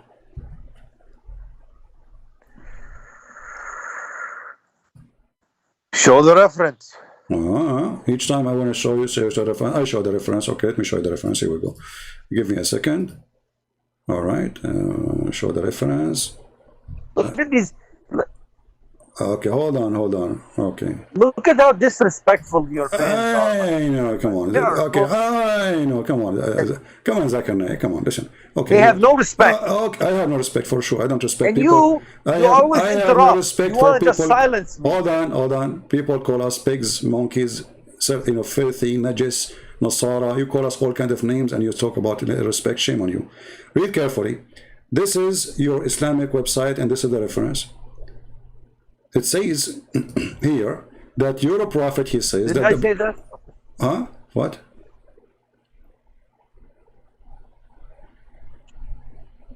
Hello? I heard the messenger of Allah say, touching them erases sin. Yes, hello. Okay, I think you have a delay. I have a bad concoction. Yeah. This is what happened when you use the internet of the neighbors, you know? I mean, come on, man.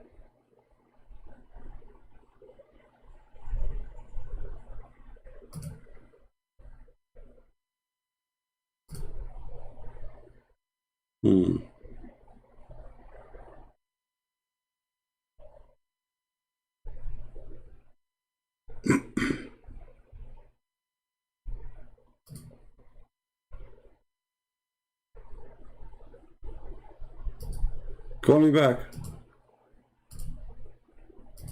Don't go. Here you notice, by the way, how the answers change depend on the Muslim you talk to. The one before, he tried his best to be dishonest. The one after, he is less dishonest. قال رسول الله صلى الله عليه وسلم الحجر الأسود يمين الله في الأرض.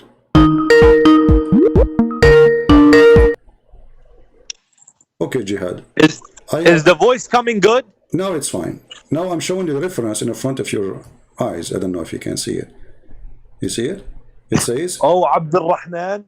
Okay, it says الحجر الأسود يمين الله في الأرض يصافح بها عباده. يد اليمين. Where it says the يد اليمين? No, it says الحجر الأسود يمين الله. يمين الله, the right hand of Allah. يمين الله. Yeah, يصافح بها عباده.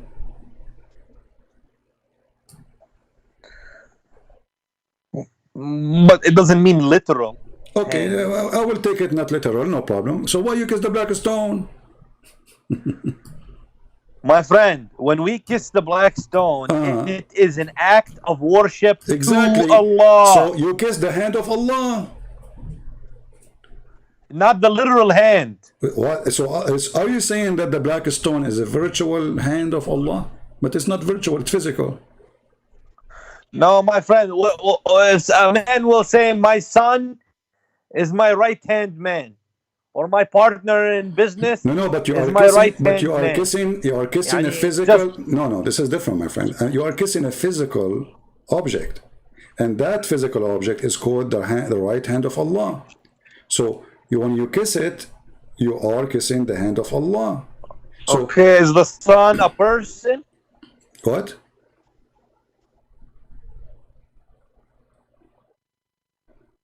My friend, it's not literal. But it's okay, not literal. Is the black stone a real stone or it's not literal stone? No, it's a stone. It's a stone. Thank you. So the stone is a stone, and you are kissing what? You are kissing a stone.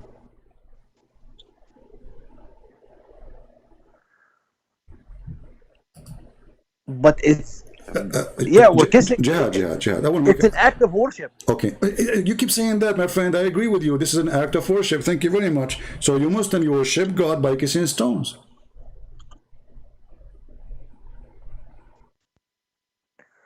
No, we worship God through salah. No, you just Salat. said, come on, you just said that kissing the stone is an act of worship. But this is something we are required to do only one time in our life, No, at minimum. that's not true. That's not true. Or minimum, guys, minimum. Oh, okay. No, anytime you go around Minimum. because now you don't have access to the Kaaba, not everybody can go. Which additional proof that Islam is false, because if Allah ordered all the Muslims to go and do Hajj, and then the Kaaba cannot take, all the city of Mecca cannot take more than 100,000 or 70,000, in 1 week, and then the total will be like maybe 2 million after the whole extending the period to make the Hajj. That means that Islam is not valid, because how all those Muslims can go to Kaaba? Nobody can go. If you live 60 years of your life dreaming to go to do Hajj, waiting for your turn based on the number of the population of the Muslims, you will never be able to do so unless you are very lucky to give you a visa, because there's limited people can enter the city, for it cannot handle the number. So this is a false religion, even by this reasoning. But now let's go. You kiss the black stone as an act of worship, and the black stone, according to you, is sent by Allah, correct? Yes. Okay, but do you even have a black stone? Do we have what? Do you even have a black stone? The Kaaba. It's No, the black stone. We're talking about the black stone. Don't you know that there is no black stone left? There's no black stone. So you are kissing what? You are kissing wax. This is the picture of your black stone, very clear picture close by. Wait, no, look with me, Jihad. I'm here to help you. I'm not your enemy, my friend. Let me see if I can make it better. Put it on the screen. Hold on. Yeah, I will put it on the screen. So why you don't want to answer about the Bible? You did not ask me about the Bible to answer, and we're talking about your Quran now. Don't change topic. So yeah, but you said you will give me a no chance problem. to talk about Bible. You asked me about Mary. I answered you. You forgot. I did not say I will not answer No, you. but because Listen, I saw you run guys. away with another Muslim. No, I never about ran away. Numbers 31. I'm the last one who ran away. All of them, they are potato like you. Listen carefully. This is the black stone. This is the black stone. Where is the black stone? Where is the black stone? There's no black stone. This is wax. There's little tiny rocks. Well, the black stone in the time of the Prophet Muhammad sallallahu alaihi wasallam. It's not.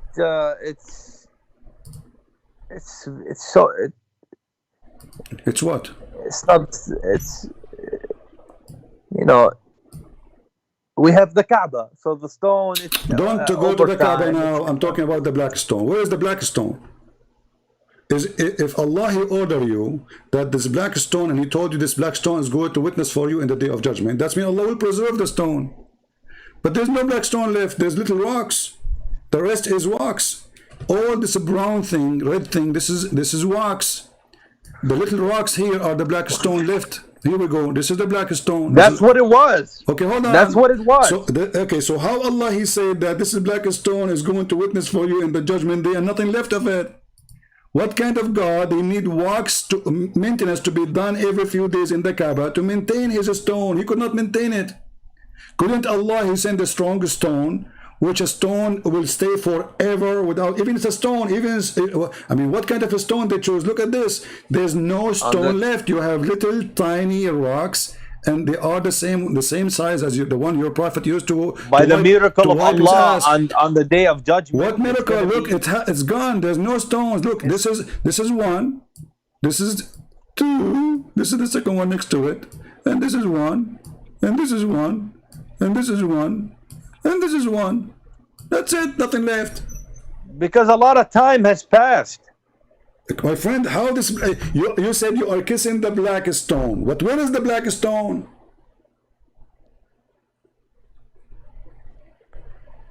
It's in the Kaaba. Okay, can't Allah preserve his stone and will not be affected by time? What kind of He's God? going to preserve it on the day of judgment. Who need it in the day of judgment now? Hold on, it's not a stone anymore. Look, there's little rocks. Okay, so what is the significance of this point here? What are you trying to prove? Exactly what I'm trying to prove, that Muhammad is an idiot, because if he said to you that this is Don't say that. Okay, I say that. What you can do about it? Come and kill me. I'm not a person who's afraid. Did you see me cursing Jesus? You curse Jesus We every love day. Jesus. You say Jesus, you're a prophet. Nobody loves You're Jesus a prophet. as much You're as the Muslim. Muslim. Don't love Jesus. You hate Jesus. You curse him every day. And I can prove it to you. You're a prophet. He said that Allah, when Khadija was dying, he said to her, say hello to my wife, my greetings, my wives. She said to him, did you marry women before me? He says, no. But Allah, he promised me the mother of Jesus. Your prophet, your filthy prophet, he said that he is going to have sex with the mother of Jesus. Is that cursing to Jesus? Is that hateful to Jesus? Or this is respect to That's a Jesus? lie. That's a lie. Okay, That's a lie. what if I show you right now and I will make You are spreading propaganda. Okay. I don't know if you are getting paid by Israel. Jihad. Oh, here we go. Paid by Israel. Okay, Jihad, listen. What if I show you the reference? You know, I am Palestinian. And I know Abdul, you are not a I am Palestinian. Palestinian. You are not. You are not. Huh? Aren't you Muslims believe that Umar al-Khattab, he entered this land? Are you an Arab or Palestinian? My friend, my grandfather was removed from his home in 1948. My friend, are you an Arab or Palestinian? But Palestinians are Arab. What are you talking about? Okay. Palestinian or Arab. I thought the first time Umar al-Khattabi entered, it was after the death of Muhammad. Okay, so what you have? Okay, now so listen, I'm listen, don't change topic. Don't change the topic. If I show you the reference and the hadith that Muhammad, hold on. If I show you right now the reference that your prophet, he been promised by Allah to have sex with Mary, you said to me, I'm making things up. This is hateful. Correct? Here we go. This is the hadith. Let me read it for. Actually, I can show it to you even from Ibn Kathir. All right. So let me give you the reference, and everybody will see in 2 seconds if this is true or not. No such thing as Palestine. Look. Go ahead. Yeah, there's nothing is called Palestine. Why you are saying that? Why you are saying, there's no Palestine. Even your God, Allah never mentioned Palestine. We will go there. You see, they are not making things up. This is your religion. Even your God, he mentioned. So do you not support the Palestinians? Hold on, don't change topic. This is Ibn Kathir, page number 474. You see it? Read it. Huh? يا خديجة يا خديجة وقد يجعل الله في الكره خيرا كثيرا. I don't see it, CP. You will see it soon. It'll come to you. Here we go. I put it in the screen already. أما علمت أن الله قد زوجني معك في الجنة مريم بنت عمران. Ibn Kathir, volume number 2, page number 74. I will click a translation, Google translation, so everybody can see. This is Ibn Kathir, and there is a Majma' al-Zawa'id. There's many books. Don't you know that Allah, he married me to Maryam, the daughter of Imran? Even the sister of Moses, Muhammad, the sister of Moses. Muhammad, he think Mary, the mother of Jesus, is the sister of Moses. الجنة مريم بنت عمران.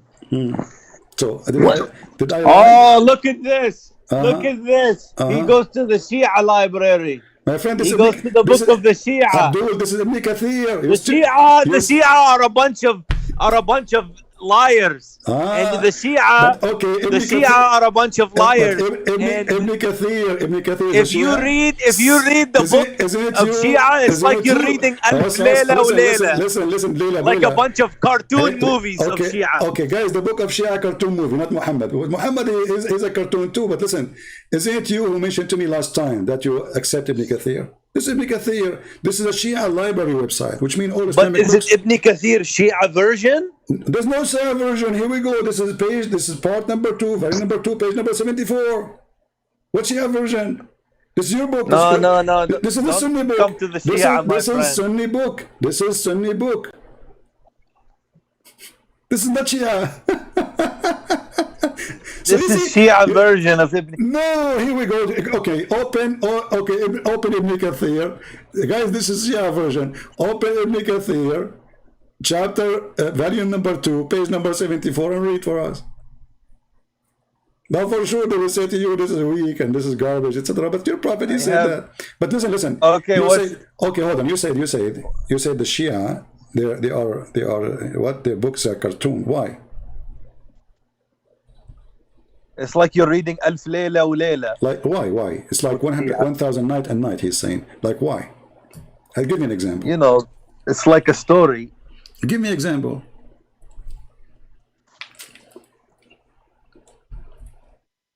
You know, they have so many weird stuff they believe. Like what? You know, they believe in 12 imams. You don't believe in 12 imam? You believe in the same. No, they believe in you know, you have to wear certain shoes, and they, you know, it's funny stuff what they believe. Okay, well, isn't it your... Okay, let me ask you. There's a hadith of the Shia speak about if you enter the bathroom and with your right foot, shaitan, he will play with your bowels. Is that true hadith or fake? Shia, I believe it. If you go in the bathroom without saying a prayer, shaitan, he will go inside your anus. Now you're trying to play a trap on me now. I know that. I know so you agree now this is a cartoon story. Well, if you say the Shia, they have cartoon stories, well, then you have to agree that, here we go. I just showed you that Adam, he landed in Sri Lanka. Is that a cartoon or not? I just showed you the Sunni Sheikh saying that Adam, he landed in Sri Lanka. Okay, if Adam, he landed in Sri Lanka. Yeah, the Sheikh. Who no, this is your prophet saying that. He's quoting your prophet. It's true. He's quoting your prophet. He's not making things up. You know, he's saying this is, you know, I can play it for you again. So this is from the hadith. This is from the hadith of the Sunni. So you Muslims, you have more stories and you have same stories as the Shia. So now, if I ask you, do you agree really that Adam, he came down to Sri Lanka, or you don't?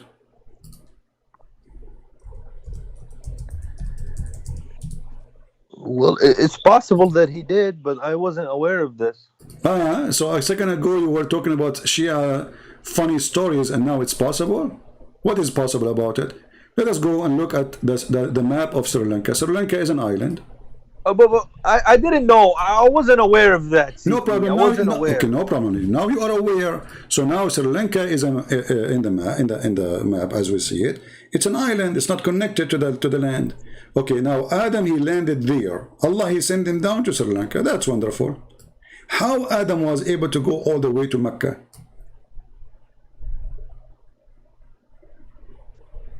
When you know, Sri Lanka is an island.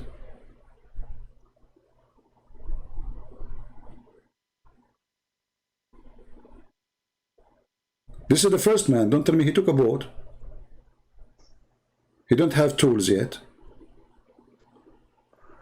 But Adam, you know what he had? That he had direct.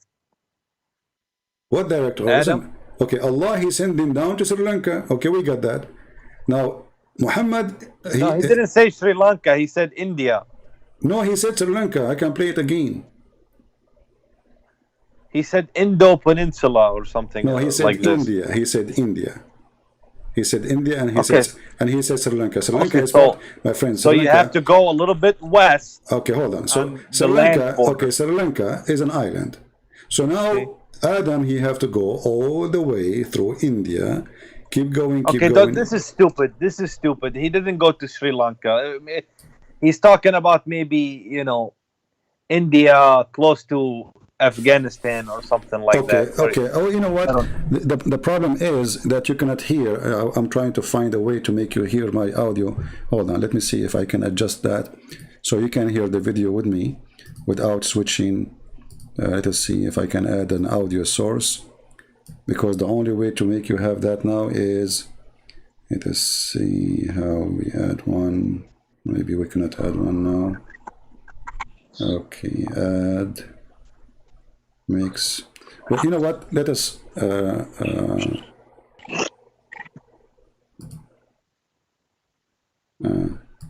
I will make the audio available to my microphone. Even that will make your voice less clear, so everybody can hear. Mute YouTube, please. Be sure your YouTube is muted. So let us go and see what. All right.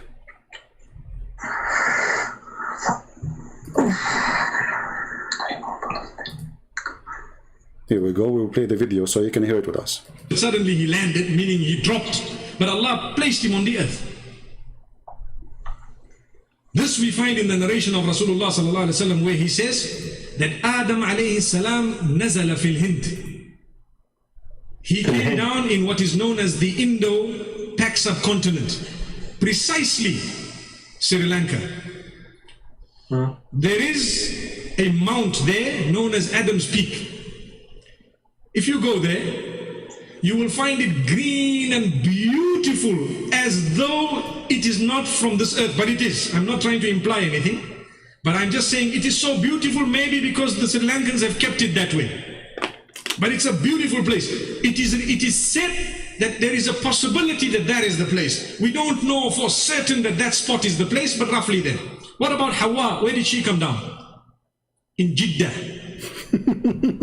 Where is Jeddah? Jeddah is in the Arabian Peninsula, in what we know today as Saudi Arabia. And what is the meaning of Jeddah or Jeddah or Jeddah? It means the grandmother. It is. Here we go. So your prophet Adam, he landed. Do you hear me? Yeah. Okay, so your prophet Adam, he landed where? In India.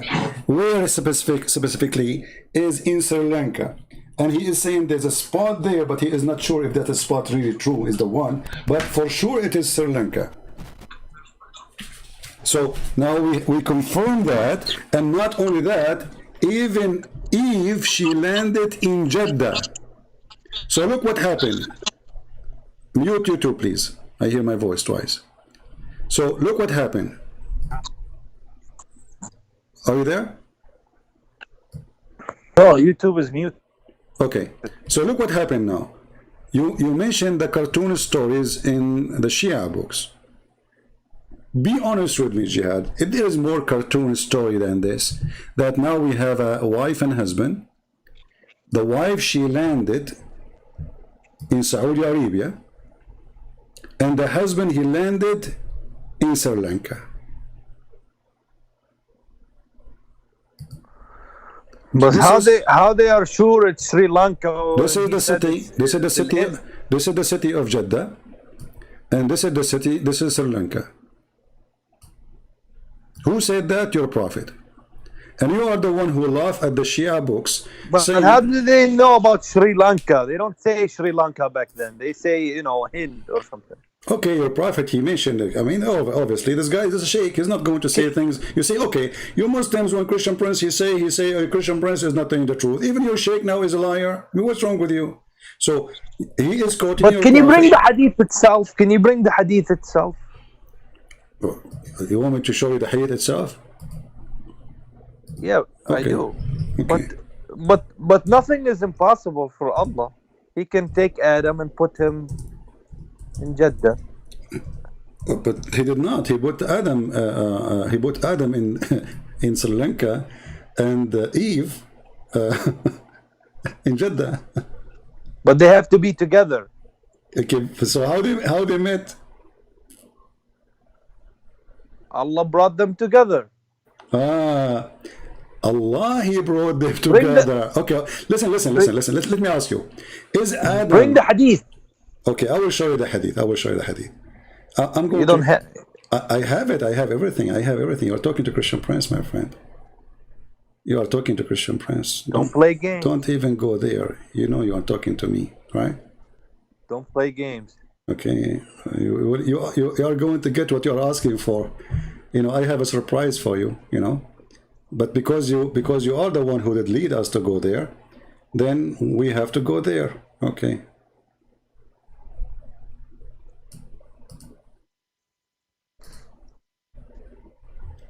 Is it true that you Muslim believe that Adam is Buddha? Adam is what? Is Buddha. No. Okay. Let us see if Adam is Buddha or not. Okay.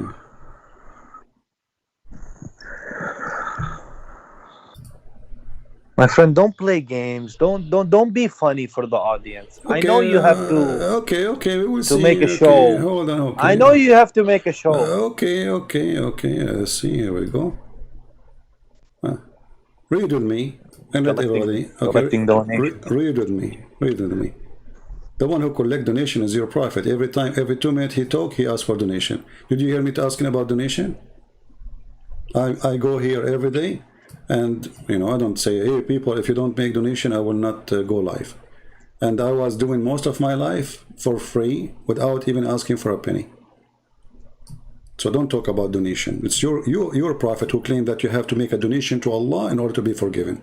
I don't promise people forgiveness if they donate to me. That is a scam. That's what your prophet you do. Now read with me carefully. فقال ابن عباس فلما أهبط آدم على جبل نود كانت رجلاه تمسان الأرض ورأسه Put the بالسماء. mouse. I'm putting it, here we go.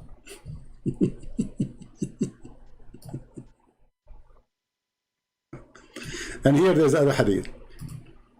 أهبط آدم قبل غروب الشمس من اليوم الذي خلقه فيه وهو يوم الجمعة مع زوجته حواء من السماء فقال علي وابن عباس وقتادة وأبو العالية بابا إنه أهبط في الهند على جبل يقال له نود من أرض سرنديب وحواء بجدة وقال ابن عباس فجاء في طلبها. So let us translate that Allah he sent down Adam in an area, it's called Nud. In different hadith it says Nud. This is where I think Buddha is coming from. Jabal Nood. Nud. In some stories it says Nud, not Nud. So Nud. So most likely the Muslims, they got the wrong name as usual. Like Jesus became Isa, Yeshua became Isa, Mary is the sister of Maryam, the sister of Aaron. All the names are wrong. So mostly this is a mountain where Buddha was worshipped. And Muhammad, he claimed that from that mountain, that Buddha, which is Adam, is the one who came all the way to Mecca. And where his wife, she was landing in Jeddah. And we heard the Sheikh speaking about it. So here we need to ask ourselves, if your God is sending Adam down with his wife, why your God, he separate them and he put one in Sri Lanka and one in Jeddah? And Jeddah is a dead city. I mean, this is not even, it was not exist. So how a woman, her name is Eve, she will survive in the desert alone? And why a man, his name is Adam, which obviously Buddha, he was sent down to Sri Lanka? And how Adam, he was able to meet his spouse all the way in Jeddah? What do you think, Jihad? You know, I'm showing you reference, I'm showing you what your scholar says, what your sheikh says. What book is that? This is Ibn al-Athir, the one I'm showing you. I can show you from I can show you from Al-Qurtubi. I can show you from wherever you want. What do you want? What do you want? What do you want? All the books I can show you. You are reading things in a wrong way. That's the problem here. Really? You think so, my friend? You are understanding things in a wrong way. Okay, explain to me. We just heard the Sheikh saying that Adam, he went sent down to Sri Lanka, and Eve, she was sent down to Eve. So is the Sheikh too, he get it wrong? But Allah must have brought them together. Okay, but Allah did bring them together. No problem. Do you agree with this or you don't?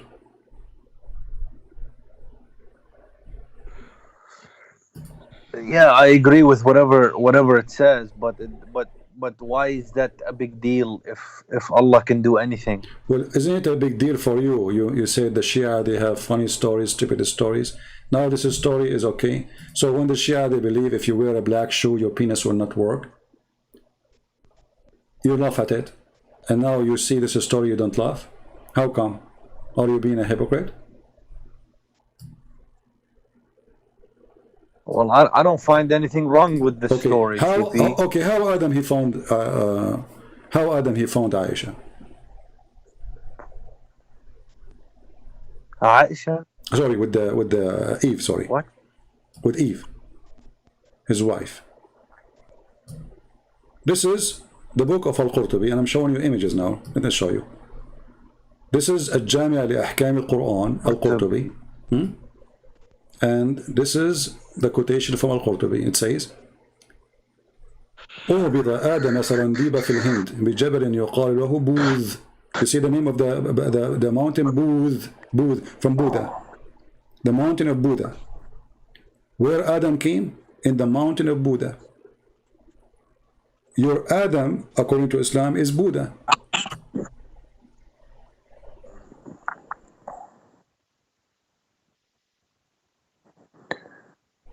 And not only that, they explain why Adam became bald. Because he was so tall, and the cloud, brother, he was touching his head, and that make him bald, brother. صرادب في الهند. Yeah, do you see it? جبل. The sky was touching his head because he was so tall, brother, and that made him, brother, bald. Do you agree with that or you don't? Bald? Bald. The reason he became bald was because of that. Because he was so tall and the cloud was touching his head. So he lost his hair. He became bald. What is this book? This is a Jami'u li Ahkam al-Quran, al-Qurtubi, Imam al-Qurtubi, my friend. Show respect, please. Stop saying what this book, you're screaming at al-Qurtubi, shame on you.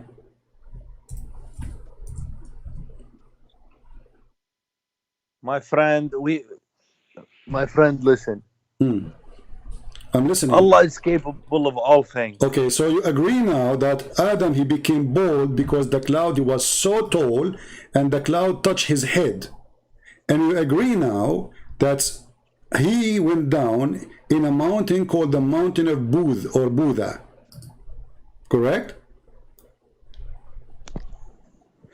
Yeah, I believe whatever Allah says. Okay, wonderful. So how come you made fun of the books of the Shia when your books is coming with this? Okay, now Adam, he became bald. Guys, Adam was bald, okay? And why he lost his hair? Because simply he was so tall, brother, so tall, alhamdulillah. And the cloud was like keep touching his head, to the point he lost his hair. Unbelievable. I mean, you have to be careful about yourself, my friend. I mean, if I am, wear a hat, my friend. Somebody tell Adam to wear a hat. So look at this, and let us translate, use Google translation, so people will not say all the books we are showing you here is authentic. Like this is Sahih ibn Khuzaymah, Sahih ibn Khuzaymah. All right, and this is an Islamic website we are showing. Here it says. Al-Qurtubi says in his famous tafsir, Al-Qurtubi, Adam, he was sent to the area it's called Serendip, which is Sri Lanka, descended to India, to a mountain called Buddha. Do you see it? Buddha. This is the translation, Buddha. Buddha is a Buddha. Your religion is a Buddha religion. So Adam is Buddha who came all the way to Mecca. And he was sent down from Allah. Why Allah he sent him to a mountain called Buddha? This is what? This is how we do it. What? I will ask a sheikh about this. Come on, you want to ask a sheikh about this? What do you mean you will ask a sheikh? Well, how come you cannot debate any sheikh? Are you scared? The question is, where is your sheikh? Here we go, I'm here. Why you don't call your sheikh right now? Says, hey guys. Why you don't challenge the sheikh? His name is Muhammad Arifi. I challenge all of them. All of them are potato. Here we go in front of you. Be my No, witness. he has to know Arabic.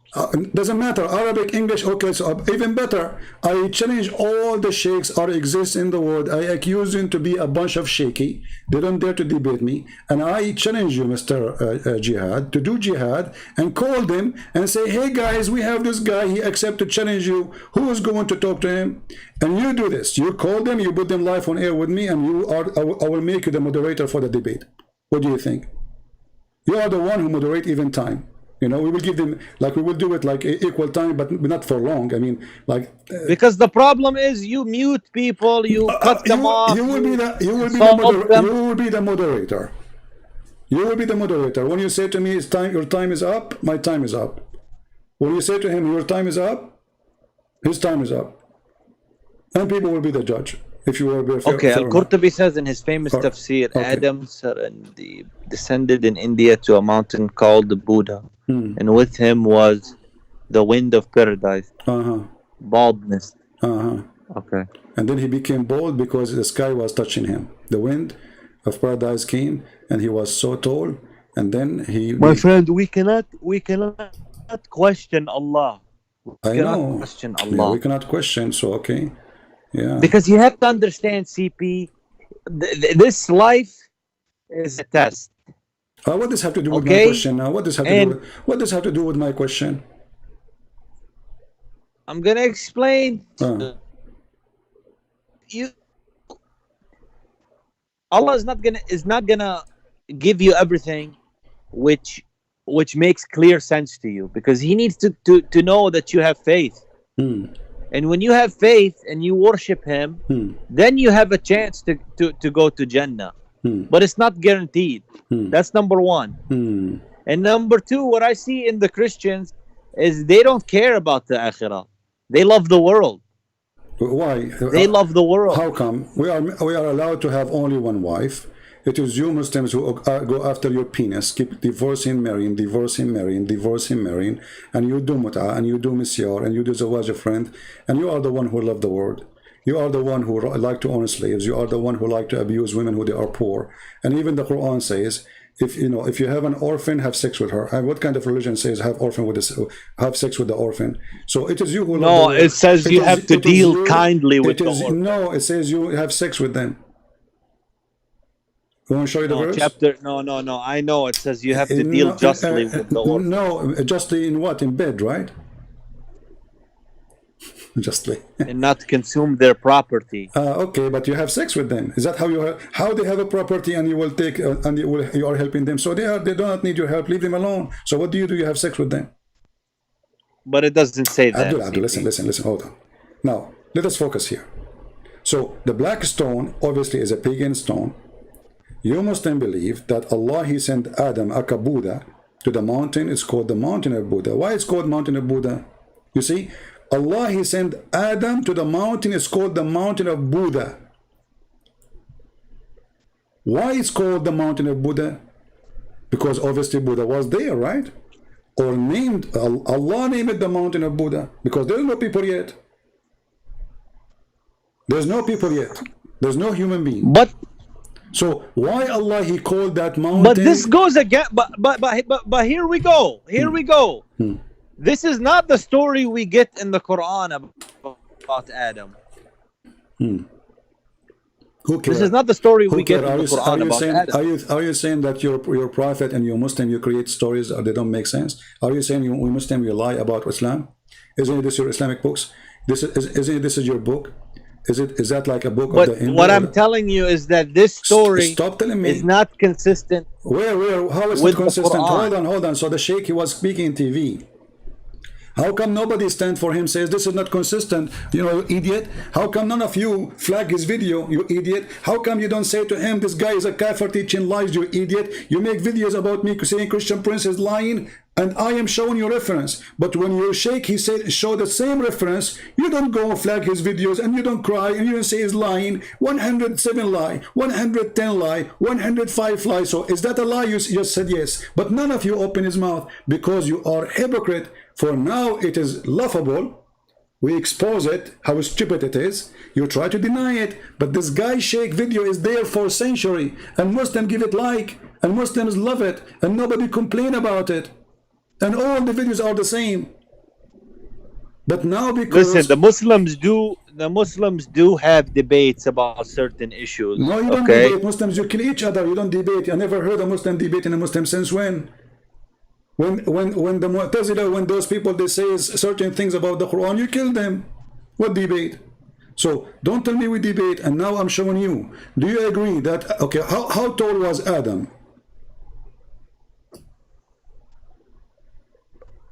Do you know? According to what? According to Islam, how tall he was? Because here it says he was so tall in this book, to the point his head was touching the cloud, and this is why he became bald. I don't know. I'm gonna take the Quran, what the Quran says. So you don't take what your prophet said. Remember, you are the one who said the Shia books is a cartoon. Well, we don't have. It's not guaranteed that he said it. Not guaranteed, huh? So if it's not guaranteed, why you call it Sahih? Go. Oh, listen. Go to the story of Adam in the Quran. It's in Surah Al-Baqarah. Okay. Go to you see, I have a Muslim. He made a comment. As long as we go back here, this Muslim here, he said in that comment, and I will show you in the screen. His name is Mustafa. He said that, does God regret having made a human? He's speaking about in the Bible. It says that God he regret creating Adam. He regret him. The Bible says God feels sorry for Adam for what he did to himself.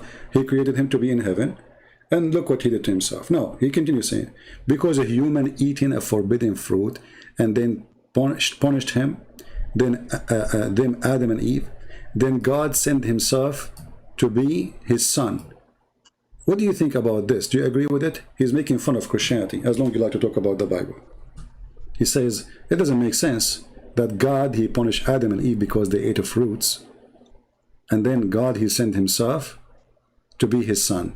Do you agree with this logic? Look, I'm gonna tell you regarding the story. I take the Quran. Number two, about what this Mustafa is saying. Okay, so what is the story? You take the Quran. Regarding Buddha or Mabuddha or this and that, Okay. I have to check into it. I'm not saying yes, I'm not saying no, but I didn't see that this story about Buddha is in the Quran. So that's why I have to think about it. Okay, and research about it. All right. So no problem. That's what I'm telling you. But yeah. So let me ask you a question. Okay, go ahead.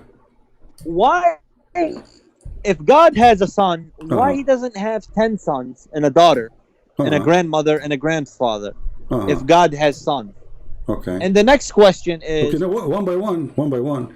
When we say that God has a son, does that mean he have a family? Is that what you understand? Yeah, there was a sheikh who busted a Christian. Okay. And he said, how can God have a son? Why he doesn't have 10 sons? All right. Well, how come your God have 3 daughters?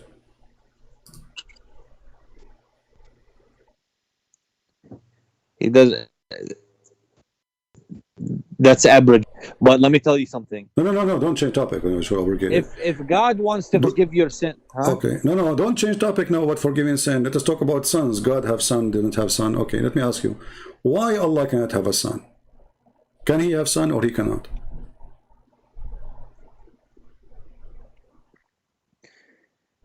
Because Allah subhanahu wa ta'ala is the most high. How high he is? So what does that mean? Most high. You keep saying most high. There's nothing high, nothing down. I mean, the earth is round, and now we are high, and after a few hours we will down. What high? So you say Allah is up. Where is Allah now? Is Allah above you or underneath of you? He is above. Listen to me. After 12 hours, I will ask you the same question. I say to you, where's Allah? The verse about this daughter is abrogated. Listen. It's abrogated. What is abrogated? What is abrogated? You're talking about the daughters, or this is it's been abrogated. Okay, let me ask you. Do Allah have a real daughters or they are not true? I want to ask you a question. I'll put this to the side. We'll come back to it in a moment. This is the question. No. You need to. I didn't say anything about the Bible or about Christianity. So put it to the side. You asked me a question. We are going to go to talk about it, about God having sons. You are the one who mentioned it. You forgot. We opened the topic already. So I'm asking you, when the Quran speak that Arab, they believe that Allah have 3 daughters. Do Allah have 3 daughters for real, or this is lie? This is abrogated. This is not the question. What abrogated? I'm saying, do Allah for real have childrens and they are daughters, or he don't?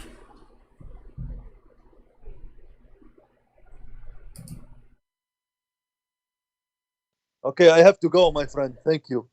Okay.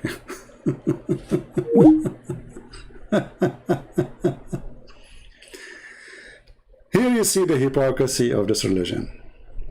When they want, they have logic. When they want, they don't have logic. So for the idiot to make the point here, he's saying God, he sent himself.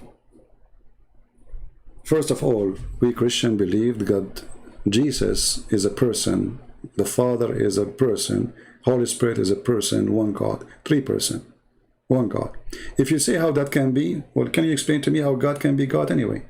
Look like you want to tell God how he can be. Hypocrite. We just heard Jihad saying you cannot question God. But when the Muslim want, they can question God.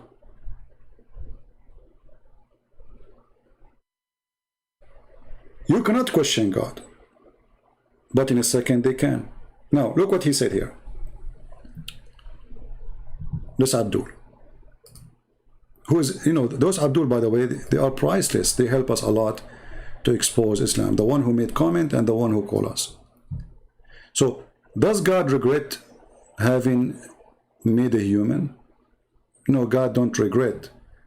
When God he speak, he regret what happened to Adam, what Adam did to himself, which means he feels sorry for him. However, he continues saying, because a human have eaten forbidden fruit, but this is a story in your Quran, you idiot, and look like you are making fun of your prophet. And then God, he sent himself to be his son. Nowhere in we Christian we believe in such a thing, that he sent himself to be his son. The son is a son, the father is the father.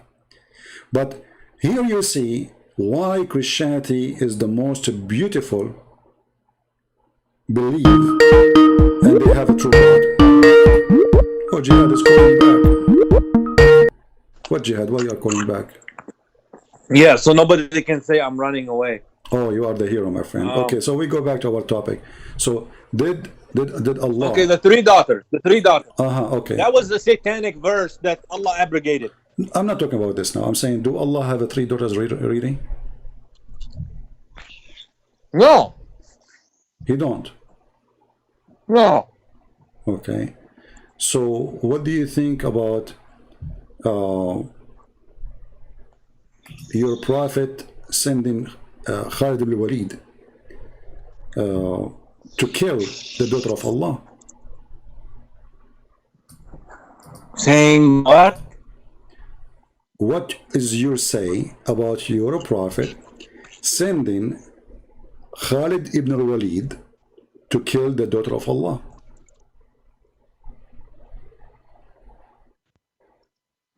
Khalid ibn al-Walid? Is that in the Quran? No, not in the Quran. This is from your prophet's statement.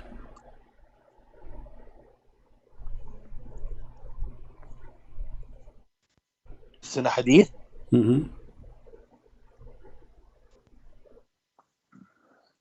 Well, So? is it? Can you put the reference? Okay.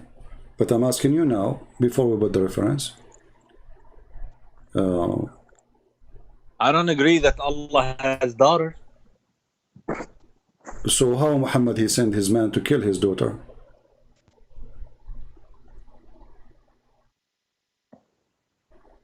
It's not true. Well, okay, let us see. It's not a true hadith. It's not a true hadith.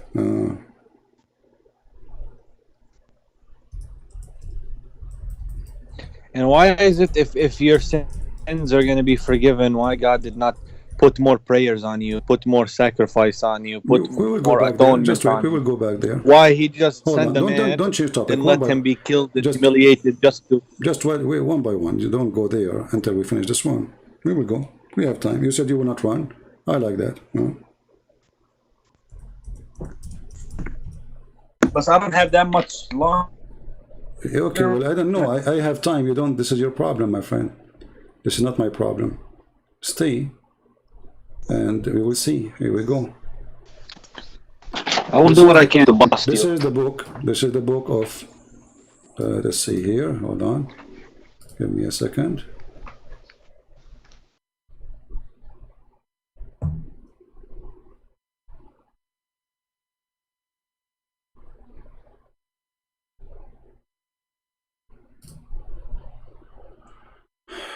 Let us see.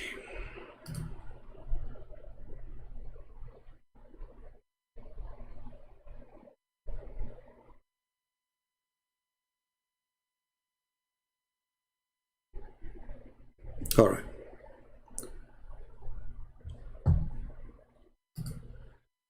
I will put it for you on the screen, and you can read for us.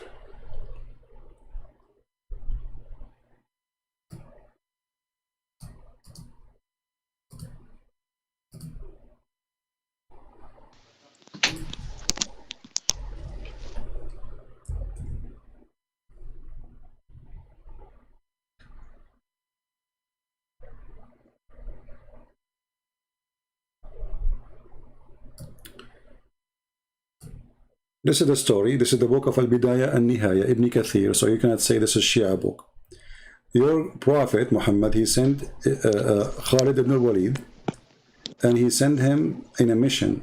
And the mission is to find Al-Uzza and to kill her. So Khalid, he went there. If somebody have the link in English, post it, please, for people who speak English. So he sent him there, and this Khalid, he cut a tree, he destroyed a house, he did whatever, Muhammad, he sent him back. He said, "You're not done. You're not done." So he said to him, "Go back." And then when he went back, he found a woman, and this woman, she was black,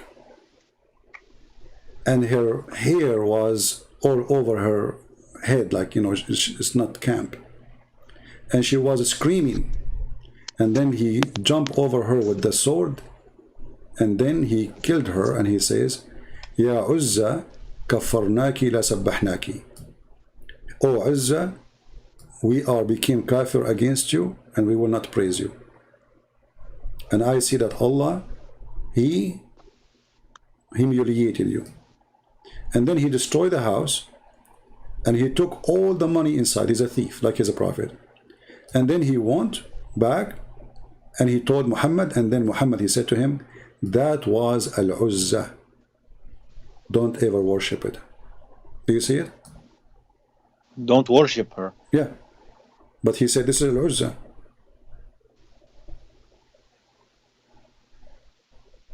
So how Al-Uzza is a fiction, and Muhammad, he killed Al-Uzza, the daughter of Allah.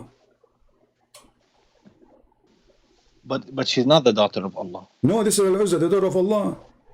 The goddess, even here it says, talking about the goddess. So, this is the daughter of Allah, and Muhammad, he claimed that he sent Where does it say that? Okay, hold on. Who is Al-Uzza? Who is Al-Uzza? The goddess. In front of you it says, and don't worship her. Why? So because they worship her. She is the goddess. You are an idiot or what? It says, and don't worship her. Why? It doesn't mean daughter. Oh, okay. Why they worship her? Because she is Al-Uzza. He says, to where it says that? I mean, what an idiot. It's in the front of you. It says that she is being worshipped. Who? Al-Uzza. Who is Al-Uzza? Is in the Quran mentioned Al-Uzza is the daughter of Allah. And you're a prophet, he stole the money of that woman she is the daughter of Allah. So you're a prophet, he agreed that Allah have 3 daughters, and he called one of them. And then when he came back, where does it say daughter? Well, who is Al-Uzza? Bint. Who is Al-Uzza? Who is Al-Uzza? The one the people worship. The daughter of Allah, right? Isn't it Al-Uzza? No, isn't it Al-Uzza? She's a false goddess. Okay, hold on. But how she is false and she is really exist, and Muhammad, he killed her. And But Muhammad, she's not She's not a true God. My She's friend, not my true. friend. She is not a true, or she is exist? If she exists, she's not true. How she can be not a true if she is exist? And she's not a true goddess. Okay, She's hold not on. God. Does the Quran so when the Quran says, have you seen Allat and Al-Uzza? Have you seen? Does the Quran say, have you seen?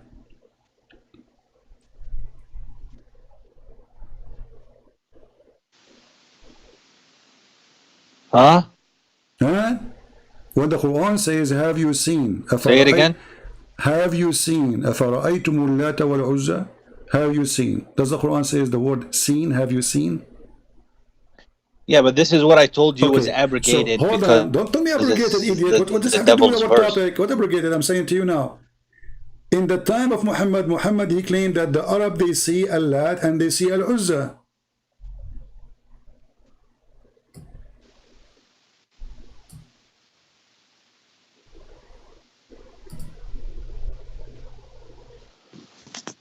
But these were abrogated, CP. This is another question. Have they seen it or they did not see it? Did Muhammad, did the Arab, did Khalid, did these people see Allat and Al-Uzza and Manat? Did they see them, the three daughters of Allah, or not? No. So the Quran lied then, because here it says, have you seen? No, it says, have you seen? Yeah. Have you seen Allat Al-Uzza? أَفَرَأَيْتُمُ اللَّاتَ? You didn't see it. No, they didn't see it, because he's saying, have you seen it? Have you seen Allat Al-Uzza? Have you seen? No, he is confirming. He is confirming that they saw, not the opposite. He did not say they are not exist. Not only that, look how your God Allah. Look, your God Allah. He complained about what? He said, like what? For you, the male sex. This verse is abrogated, my friend. Okay, it's abrogated. It's abrogated. What does that mean? So you Muslim, you used to worship Allat and Al-Uzza, and now you should not worship him no more? What do you mean by abrogated? The Prophet stopped all this. Whoever did this, he stopped it. Okay, so he stopped you are the one who said to me, Muhammad, before his age of 40, he was following the community. So you're a prophet for 40 years was worshipping Allat and Al-Uzza and Manat, correct? I didn't say that. I just said he was, you see, he knew something wrong with No, you don't with don't his society. Jihad, it's recorded. It's you who said he was doing what the community do. You said that. Come on. Why? But in his heart, he was doing what the community does. You know, it's your statement. And this is what the community do. They worship the three daughters of Allah. And now we show you the reference. Your prophet sending his man, Muhammad the criminal, to kill a woman claiming that she is the daughter of... Why he killed that woman? Tell me, go ahead. Why he killed her? If she is not really the daughter of Allah. Just because she is like a woman, her hair is crazy, and she starts screaming, you kill her? Why he killed her? Go ahead.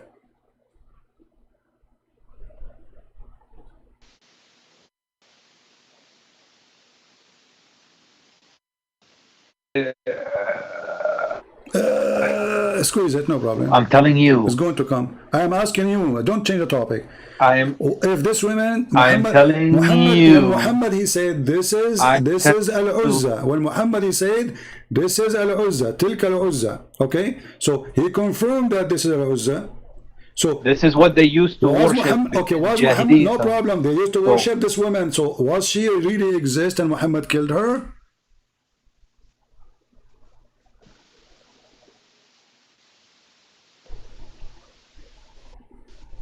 She exists, but she's false.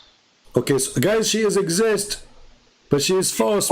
But those people, they are worshipping Al-Uzza for centuries. So this woman, she lived for many centuries. What she is? She lived in that area in Mecca for centuries and centuries. And those Arab, they worship the three daughters and they live there for centuries. Are they human? Are they human? They are human. They are women.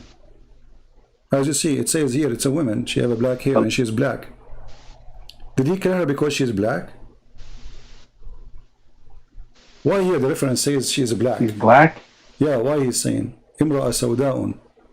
Don't you see it says Imra'a Sawda', a black woman? Why Muhammad you want to kill a Okay, black are you woman? going to answer my question about the Bible? Okay, so now, okay, we will say that you have no answer. Obviously, Islam is full of fiction, stupidity, and here we go. Muhammad is a pagan person, and now he's in competition. He don't like Okay. the daughter I'm of gonna Allah. call, Okay, I'm going to call you next time. No, don't call me. Call Don't you call me next next time. Now, let us answer the question you asked me. What? Repeat your question again. Go. I'm telling you, I'm asking you, Yeah. if God is going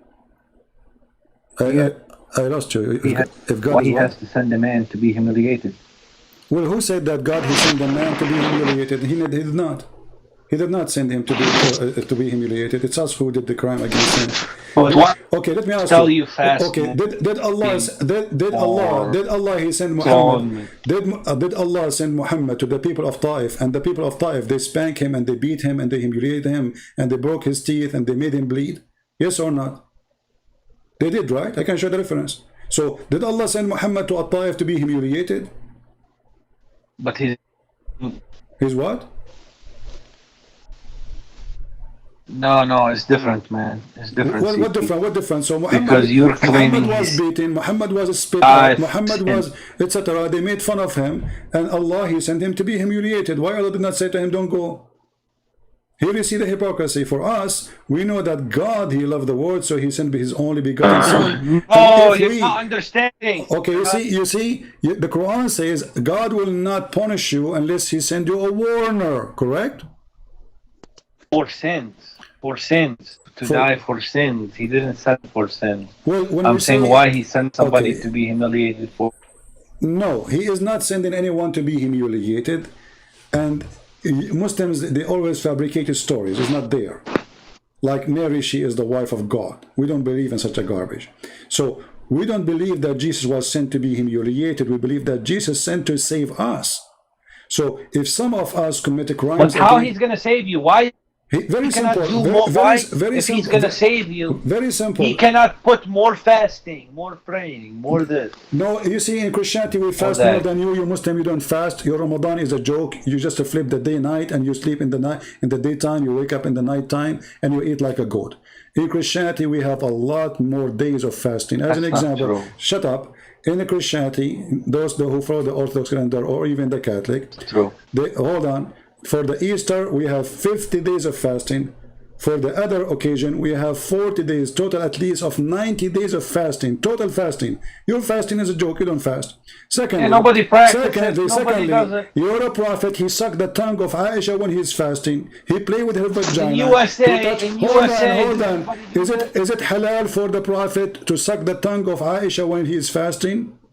Is it halal to touch her private part? What kind of fasting this fasting is? So your fasting is a joke. You don't fast. In the same time, you just switch the day night and you eat more. This is why the price of food in the Why month of Ramadan not goes answering? skyrocketing. Secondly, hold on. Let me ask you, where Muhammad he get his fasting teaching from? Why one man can save sins? Why you do not have more prayers, more duties instead of Okay, hold on. You keep This talking man about is dead, equity. this man is I cannot hear you. Your voice is not clear. Listen, he keep talking about more prayer. We Christian, we pray more than you. All day can be a prayer. You Muslim, you pray 5 times a day for 5 minutes. You repeat the same stupid thing. You are not even praying. Bismillahir Rahmanir Rahim. Alhamdulillahi Rabbil Alameen. 5 words. You are done. This is not a prayer. You are even repeating the same word of Allah. No, you have to recite more Quran. No, you don't. You recite the same words which Muhammad he said, claiming that Allah said to him. So what is your prayer? You are just a parrot. You are a bird who repeats like a phone machine. You know, when you receive this beep, beep, give us your message. You don't even give a message to Allah. You say to him what he said to you. Have you ever heard of a stupid religion like this? You call your God 5 times a day and you tell him what he said, not what you said. This is Al-Fatiha in front of you. In the name of Allah. This is what you say to Allah. I mean, you are talking to Allah now. You say to him, in the name of Allah, the most gracious. And then praise be to Allah. So Every day I will call Allah 5 times. I will say to him, Bismillah ar-Rahman ar-Rahim, Alhamdulillah Rabbil Alameen, Ar-Rahman ar-Rahim, Maliki Yawm Ad-Din. But my friend, the Christians in USA, the Christians Boy, have you ever heard of a stupid prayer like this? Where is the prayer? There's no prayer. So you are repeating yourself 5 times a day, saying what Allah He said. So imagine there's somebody call me in Skype 5 times a day. I say hello. He said to me, Christian Prince, in the name of Allah, the most merciful, I mean, like, what the heck? So what is the prayer? You don't what is wrong with you? Why are you? No, why are you I'm just asking like, you in front of everybody. Where is the prayer? I'm asking you, Abdul. I'm asking you in front of everybody. Where is your prayer? I'm listening. This is not your prayer. This is Allah prayer. Where is your prayer? Okay, first of all, we say Al-Fatiha, and then we say another Quran verse, and we need to memorize. No, you don't. Which takes no, mental you effort. don't. You are lying. You don't. This is the prayer. What are you talking about? You say Fatiha and then you say another Quran verse. What Quran إِنَّا أَعْطِينَاكَ الْكَوْثَرَ. Okay, what does have to do with the prayer? إِنَّا أَعْطَيْنَاكَ الْكَوْثَرَ. Okay, Allah He's saying to you say to Allah إِنَّا أَعْطَيْنَاكَ الْكَوْثَر. Hold on, guys. He said to Allah إِنَّا أَعْطَيْنَاكَ الْكَوْثَر. What does that mean? Anything, any verses, my friend. No, you no, say, you just said, you know, people they like to memorize you the just short said one. Allah He gave Muhammad al-Kawthar. What is that? His penis?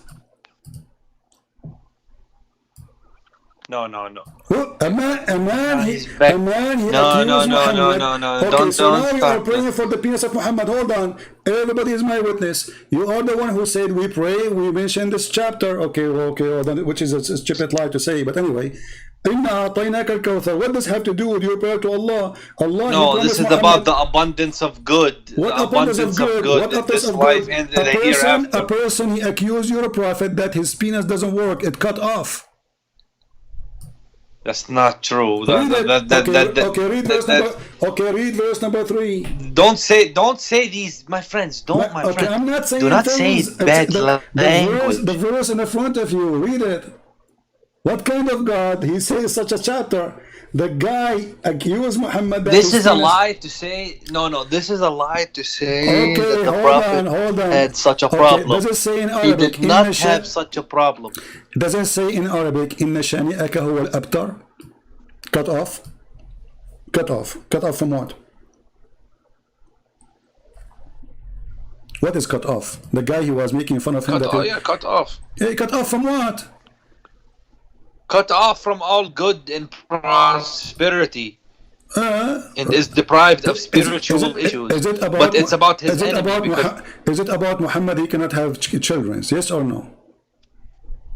He have children. No, he don't. He didn't have a son. No, he have children. He have daughters. Muhammad, he never have a child. This is a lie.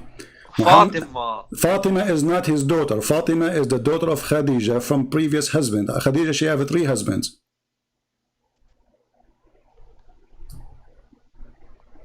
What?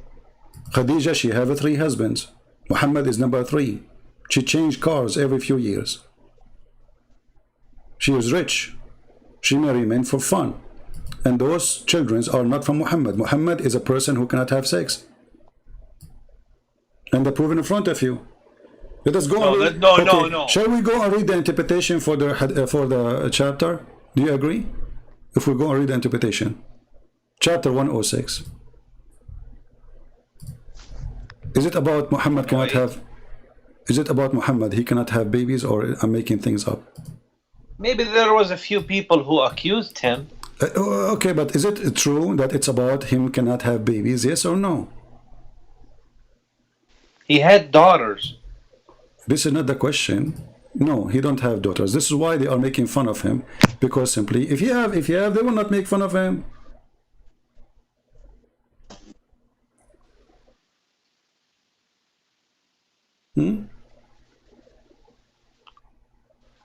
Muhammad was an impotent man. How many wives Muhammad he married? How many of them they gave him babies? Can you tell me? How many wives Muhammad he have, and how many of them gave him babies?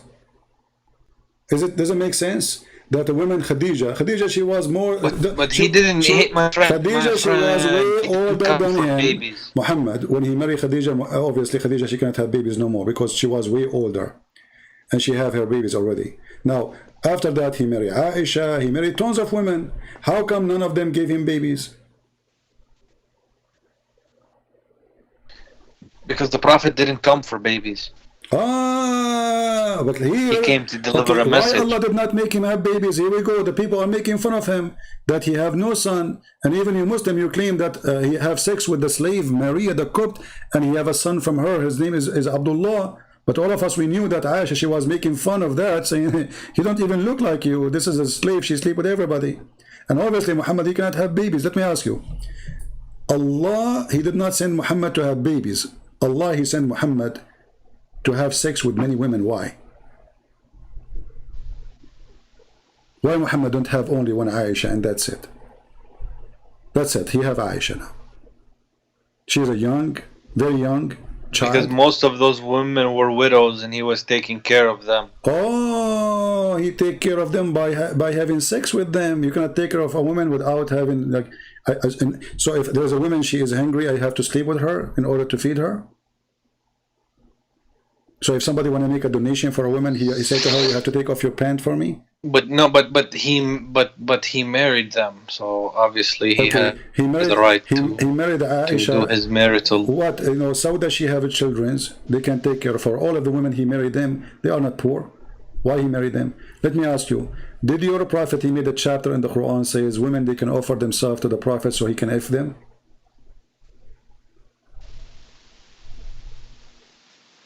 Okay, CP, that's enough for What? one day.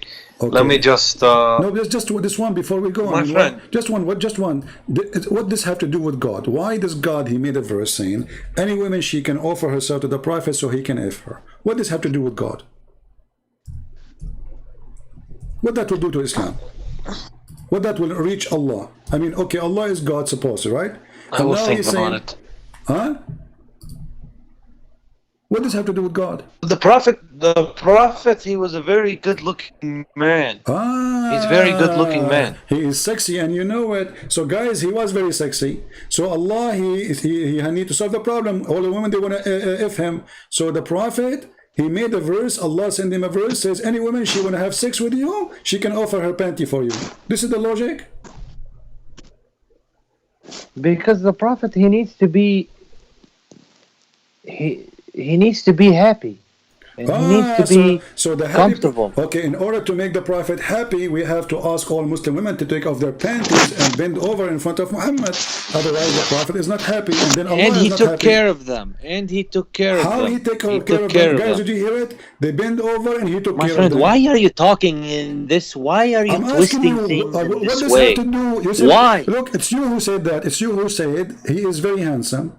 It is you who said that because Allah, he want him to be happy, which means he want his penis to be happy. It's sex. It's about sex. Muhammad already had many wives. Why Allah, he made the verses saying any woman she want to offer himself? What that have to do with God? You said because he want to make the prophet happy. So your prophet happiness is through his penis. And when the penis of Muhammad is happy, Allah is happy. This is a penis God religion. Even when you go to heaven, Allah, he do what to you? He reward your penis. So, friend, he's the prophet. So he's what if he's the a prophet? So if he's a prophet, he has a very hard job. What hard job? He's having sex with all those women. Is that the job? What is the job? If a man is a prophet of God, should not have time even for those women. But your prophet obviously is not a prophet. He have time to have sex. All those women offering themselves, and my now friend, he is saying to me, all day long, my friend, you have to understand about the prophet. All day long, he is listening to the problems of people. He's mediating disputes. He's giving advice to people. I'm here almost every day for 5-6 hours. Now those women who they are listening to me, excuse me, ladies, they have to sleep with me because I'm listening to them. What kind of excuse that is this? Aren't you ashamed of yourself? So now Moses, he said, if you want, because I'm serving you as a nation. Moses, your wives have to sleep with me. Listen to me. You can have 4 wives in Judaism. No, you cannot. That's a lie. Yes, you can. Okay, 100%. Okay, show me the verse. I'm gonna get a video of a rabbi. Go ahead, Rabbi. The Bible says a man shall not multiply his wives. If he do that, he is breaking the law of God. He shall not There is multiply. a rabbi who said it. He is a stupid like you. Just go. Find it and call me back. Potato, the rabbi. Who care about rabbis? We have the Bible, my friend. Stupidity is amazing. So why God he need to send his son? Well, his son is holy. His son is amazing. His son, he don't sleep with women. His son, he did not ask for money. His son, he did not even own a donkey. His son, he never owned a slave, and yet he can raise people from death, and he can make the blind see, and he can heal the leper, and he can heal people by just saying to them, carry your bed and walk. That is Jesus. So Jesus, he came not to be humiliated. If this is your logic, well, I am humiliating your God, Allah, right now. According to your logic, did Allah created me to humiliate him? If Allah is the creator? Very stupid logic. So, man he do what he think is good for him. It might be bad, it might be good. So stop playing games. God, he sent his only begotten son because he loved the world, not because he hated the world. For God he loved the world. Not because God he sent Jesus to be humiliated and Jesus sent himself. That is your own fiction lie. You repeat it to yourself.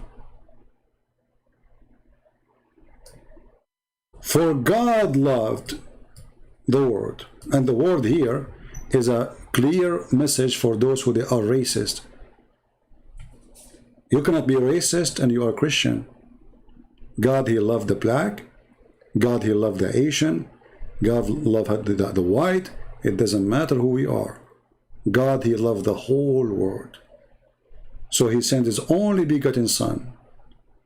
And what that will do? So whoever believes in him will be saved. So the mission of Jesus is, I am your final choice and your final opportunity. You can do to me whatever you want. He said to them, you can destroy this temple, speaking about his body, and I will rebuild it in 3 days. And the number 3 here is significant of proving of the power of God. Again, symbolic for the 3, the Father, the Son, the Holy Spirit. So Jesus did not need to be saved. You can destroy this temple and I will build it in 3 days. You do not need to be saved. Some idiot, they say to you, well, Jesus, he don't save himself. Who said he did not? No grave can contain him and no death can take him. And even in the cult of Islam, Jesus right now is alive up in heaven. So when a Muslim, he made a statement trying to make fun of our belief as a Christians, we feel sorry for you, my friend. You are going to go to hell, to the horny prophet bedroom, and he will be busy doing boom boom to you. And then he says, you need to effort being a good person and helping each other. Pay the church to erase your sin. That is in Islam only, not in Christianity. Anyone who pay a church, he don't pay a church for erasing his sin, but that is in your religion, you idiot. If we go right now, that is not a rabbi, you idiot. I know this guy, this is a donkey. If you go right now to the Quran, you will see that the one who pay Allah, Allah erases sin. Don't call, I will not take more call. Fatima, Sheikh Fatima. At least for now. If you go in the Quran, you will see the following.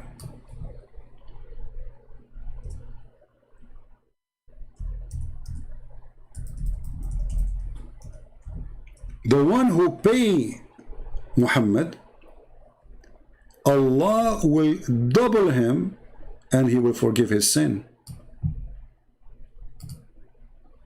Chapter 64, verse number 17. Do you see it?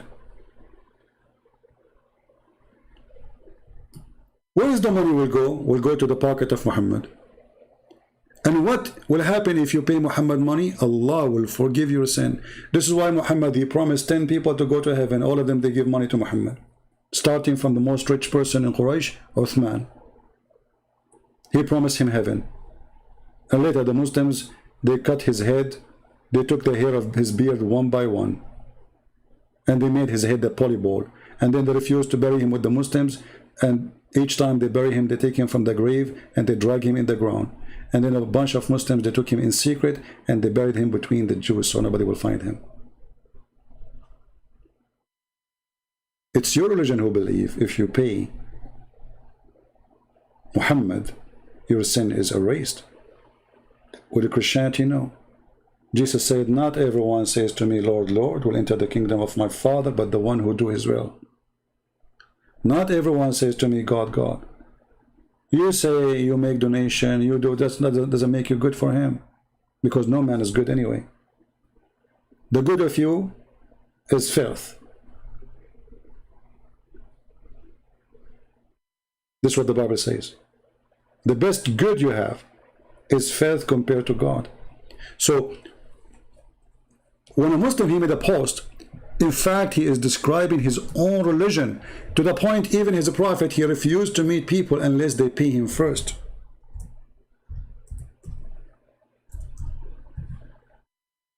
I am not a prophet, and I take calls, and I don't ask people to pay me to receive their call.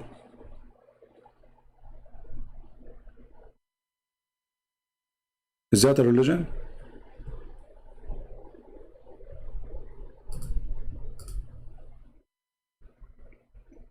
Huh?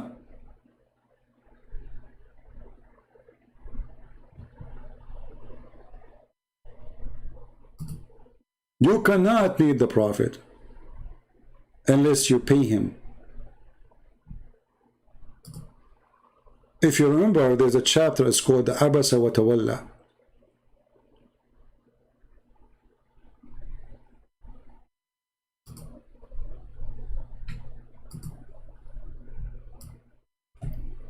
And in the chapter of Al-Mujadala, chapter 58, verse number 12, it says, "O who you believe, when you consult with the apostle, then offer something in charity before your consultation." You want to enter to the prophet in private? Like, come on, bring something with you. Don't go empty-handed. The prophet, he inherited a lot of money from Khadijah. The fake prophet Muhammad, he take the fifth of the booty. And you can imagine how much gold and silver he stole from the Christians and the Jews. And yet, he will not meet you in a private consultation unless you pay him. Then, when a blind man, he come to meet him, what Muhammad he did? Chapter 80, verse number 1 and 2. He turned his back away from the blind man. You read the interpretation or the book of Asbab al-Nuzul, which means the reason for the verse to come down, you will find that a blind man, his name is Ibn Kulthum, he came to Muhammad to meet him, but Muhammad was busy speaking to the rich people of Quraysh.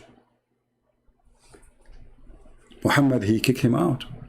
And then those same people, they start saying, what kind of a prophet this prophet is? He treat a blind man like this. So the coward Muhammad, he made this chapter saying, oh, Allah told me don't do that again. Allah is correcting the unethical behavior of a false prophet. Why Muhammad, he regret kicking the man out? Because the Arab, the rich men, they start saying, look at him. He have time for us. He have no time for the poor. And Muhammad actually, according to the Muslim, they say, the reason Muhammad, he kicked him out, because he was afraid that the rich men, they will say, look who is around him, the poor one. Muhammad is ashamed of having a poor one to believe in him. That was not Jesus' teaching. That is totally the opposite of Jesus' teaching. And if you don't believe me, we can go right now and see the interpretation. Chapter 80, verse number 1.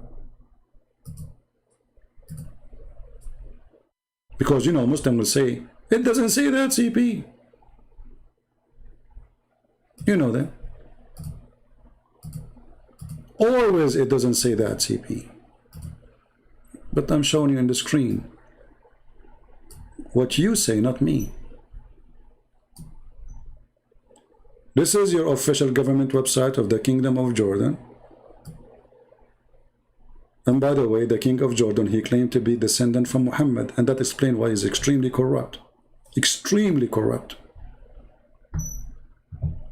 So he phoned and turned away because of the blind man came to him. Okay, what happened? Why? So Ibn Kulthum, the man, the son of Kulthum, is a blind man. He went to see Muhammad, and he have a question for him. And Muhammad, he was meeting with Utbah, rich man. Abu Jahl. Man, those are the rich men. Abbas ibn Abdul Muttalib. Oh boy. Ubay and Umayyah. Man, those are the most important men in town. He was calling them to Allah, hoping that they might embrace Islam. If the rich men embrace Islam, the rest will follow. Ibn Kulthum, he stood up, says, O Messenger of Allah, teach me of that which Allah has taught you. I mean, the guy, he did not say anything.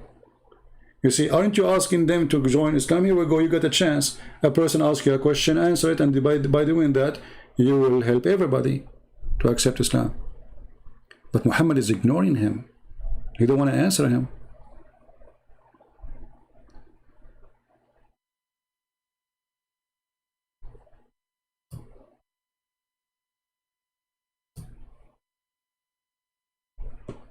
Why he is not answering? Read carefully. The Prophet, he said to himself, these chiefs will say his followers consist of only the blind, lowly people and slaves. Do you see it? Muhammad, he washed his hands from the poor people around him. He believed associating himself with the lowly, he called them lowly people. Blind man, black man, slave man, lowly. This is not my words. This is your words.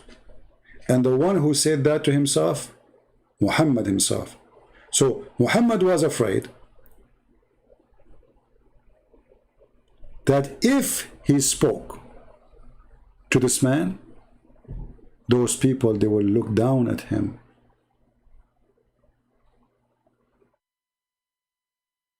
Superhero Steelers, pick up your phone and I will give you $10,000 a potato. Save your $10,000 and give it to Somalia.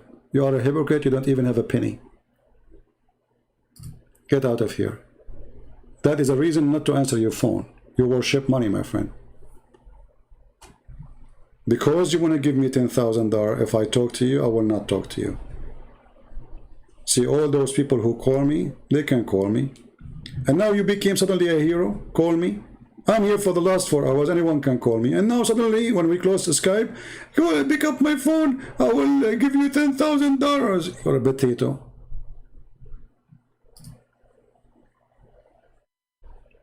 When we stay live on air for 4 hours saying who wanna call me, you don't call. When we say we close the Skype and we are done for today, suddenly give you $10,000. As if I care for your 10. Go and feed the hungry Muslims around the world who they are crossing all the way to Europe, facing death in the ocean just to cross. Go take some Afghani from Afghanistan refugees. They are coming by tens of thousands. You have money, don't you? You have money to build a mosque in New York, but you don't have money to feed the poor Muslims. You have money to build a mosque will cost you $200 million, but you don't have money for people in Somalia, in Afghanistan, in Syria. People are dying there. You have a lot of money. Take your money and save them for a prostitution trip you do to Thailand. Everybody go to the beach. You go to the prostitute. This is why the Lord, he says, from their fruits you shall know them. Everyone, by the way, he goes where he belongs. There's people, they go to a country to see a museum, to see art, to see nature, or maybe to enjoy food. And there's people, they worship sex. That is Muhammad. If I believe in Allah and His Messenger, who is obviously He cares for the rich, not for the poor, what I will get? Sex. And what else? Sex. And what else? Sex. Okay, and what else? Food. That is Islam. Why people, when we say to them the truth, they get angry? What kind of God? He described His heaven, a grape tree, and then He jumped to boobs. Have you ever heard of such a God? Somebody describing His garden, the garden He will give me. He say grape, and then right away after the word grape, He talk about big boobs. This is your God. So save your $10,000 to get reward of big boobs, the booby God you worship. Isn't it obvious that this is a religion of boobies? You see, I cannot compare between Christ's words and this filth. That is an insult to my Lord. How God He talked like this? You know, that He was talking about the Song of Songs. But this is not even God talking. This is a man writing poet. Who said this is God?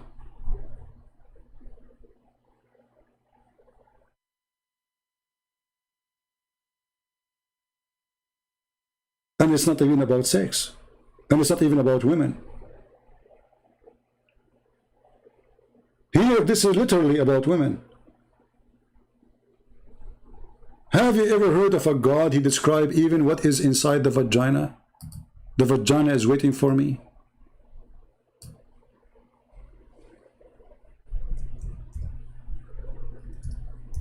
That is Muhammad God.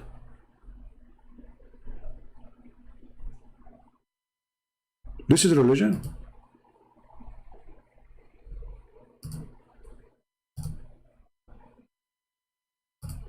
If this is religion, what is faith?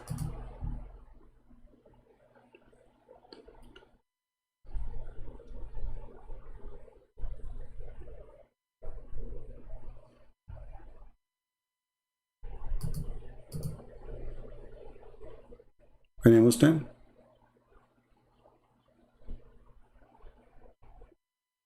If this is religion, what is faith?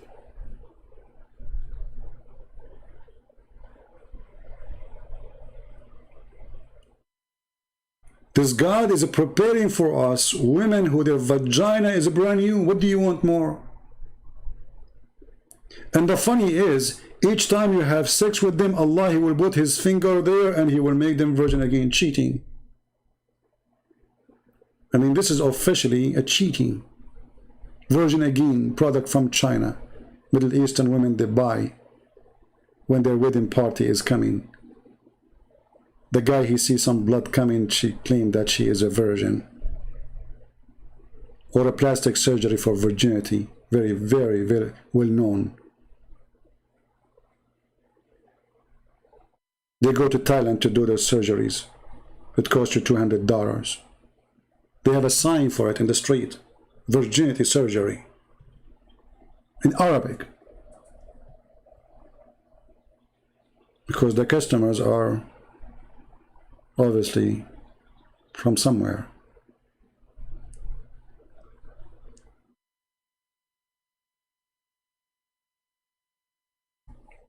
What is this? And those women, their vagina never been touched, never been boom boom, not even by genie. Genie? This is religion? There's a God, He teach you that genie have sex with women too?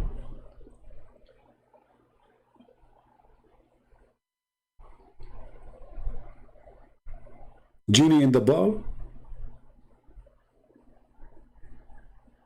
If you see a woman, she have a ball with her, be aware she might have her boyfriend, he's a genie. Genie in the ball. She take him with her on a trip to do boom boom. But who's with you in the ball? Genie. What's his name? Genie in the ball. And the funny, Mr. Jihad, he said to us, the Shia, they have a lot of fairy tale stories. We found that Buddha, Adam was Buddha.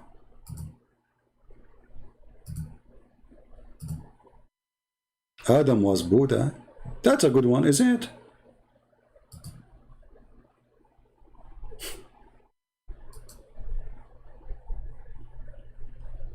Adam, he landed down in a mountain called Buddha. Why?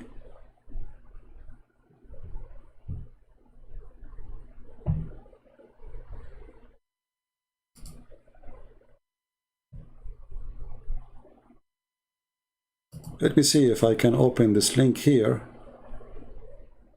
This library, their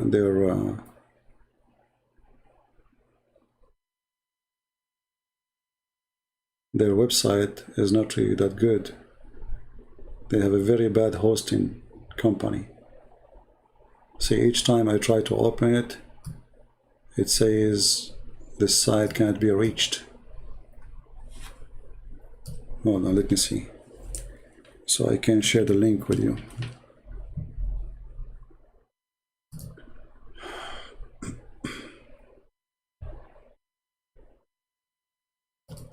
And you know, the funny thing is, each time I say something to Muslims, they say, we never heard this before. This is why I'm here. You never heard this before. This is exactly why I'm here.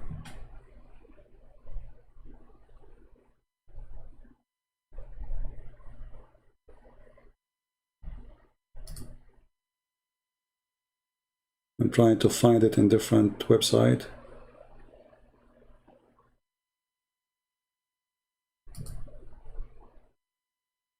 Okay.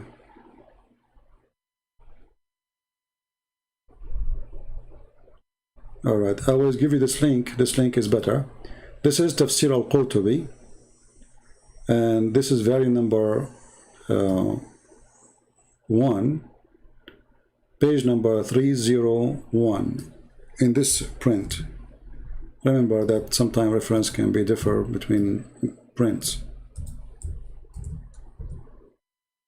And this is Tafsir of chapter 2, verse number 36 in the Quran. Let me post the link for you. You can use Google Translation, and actually I would do that in the front of your eyes. Give me a second. This is the link for those who they are saving reference and they like to save reference. And now we go.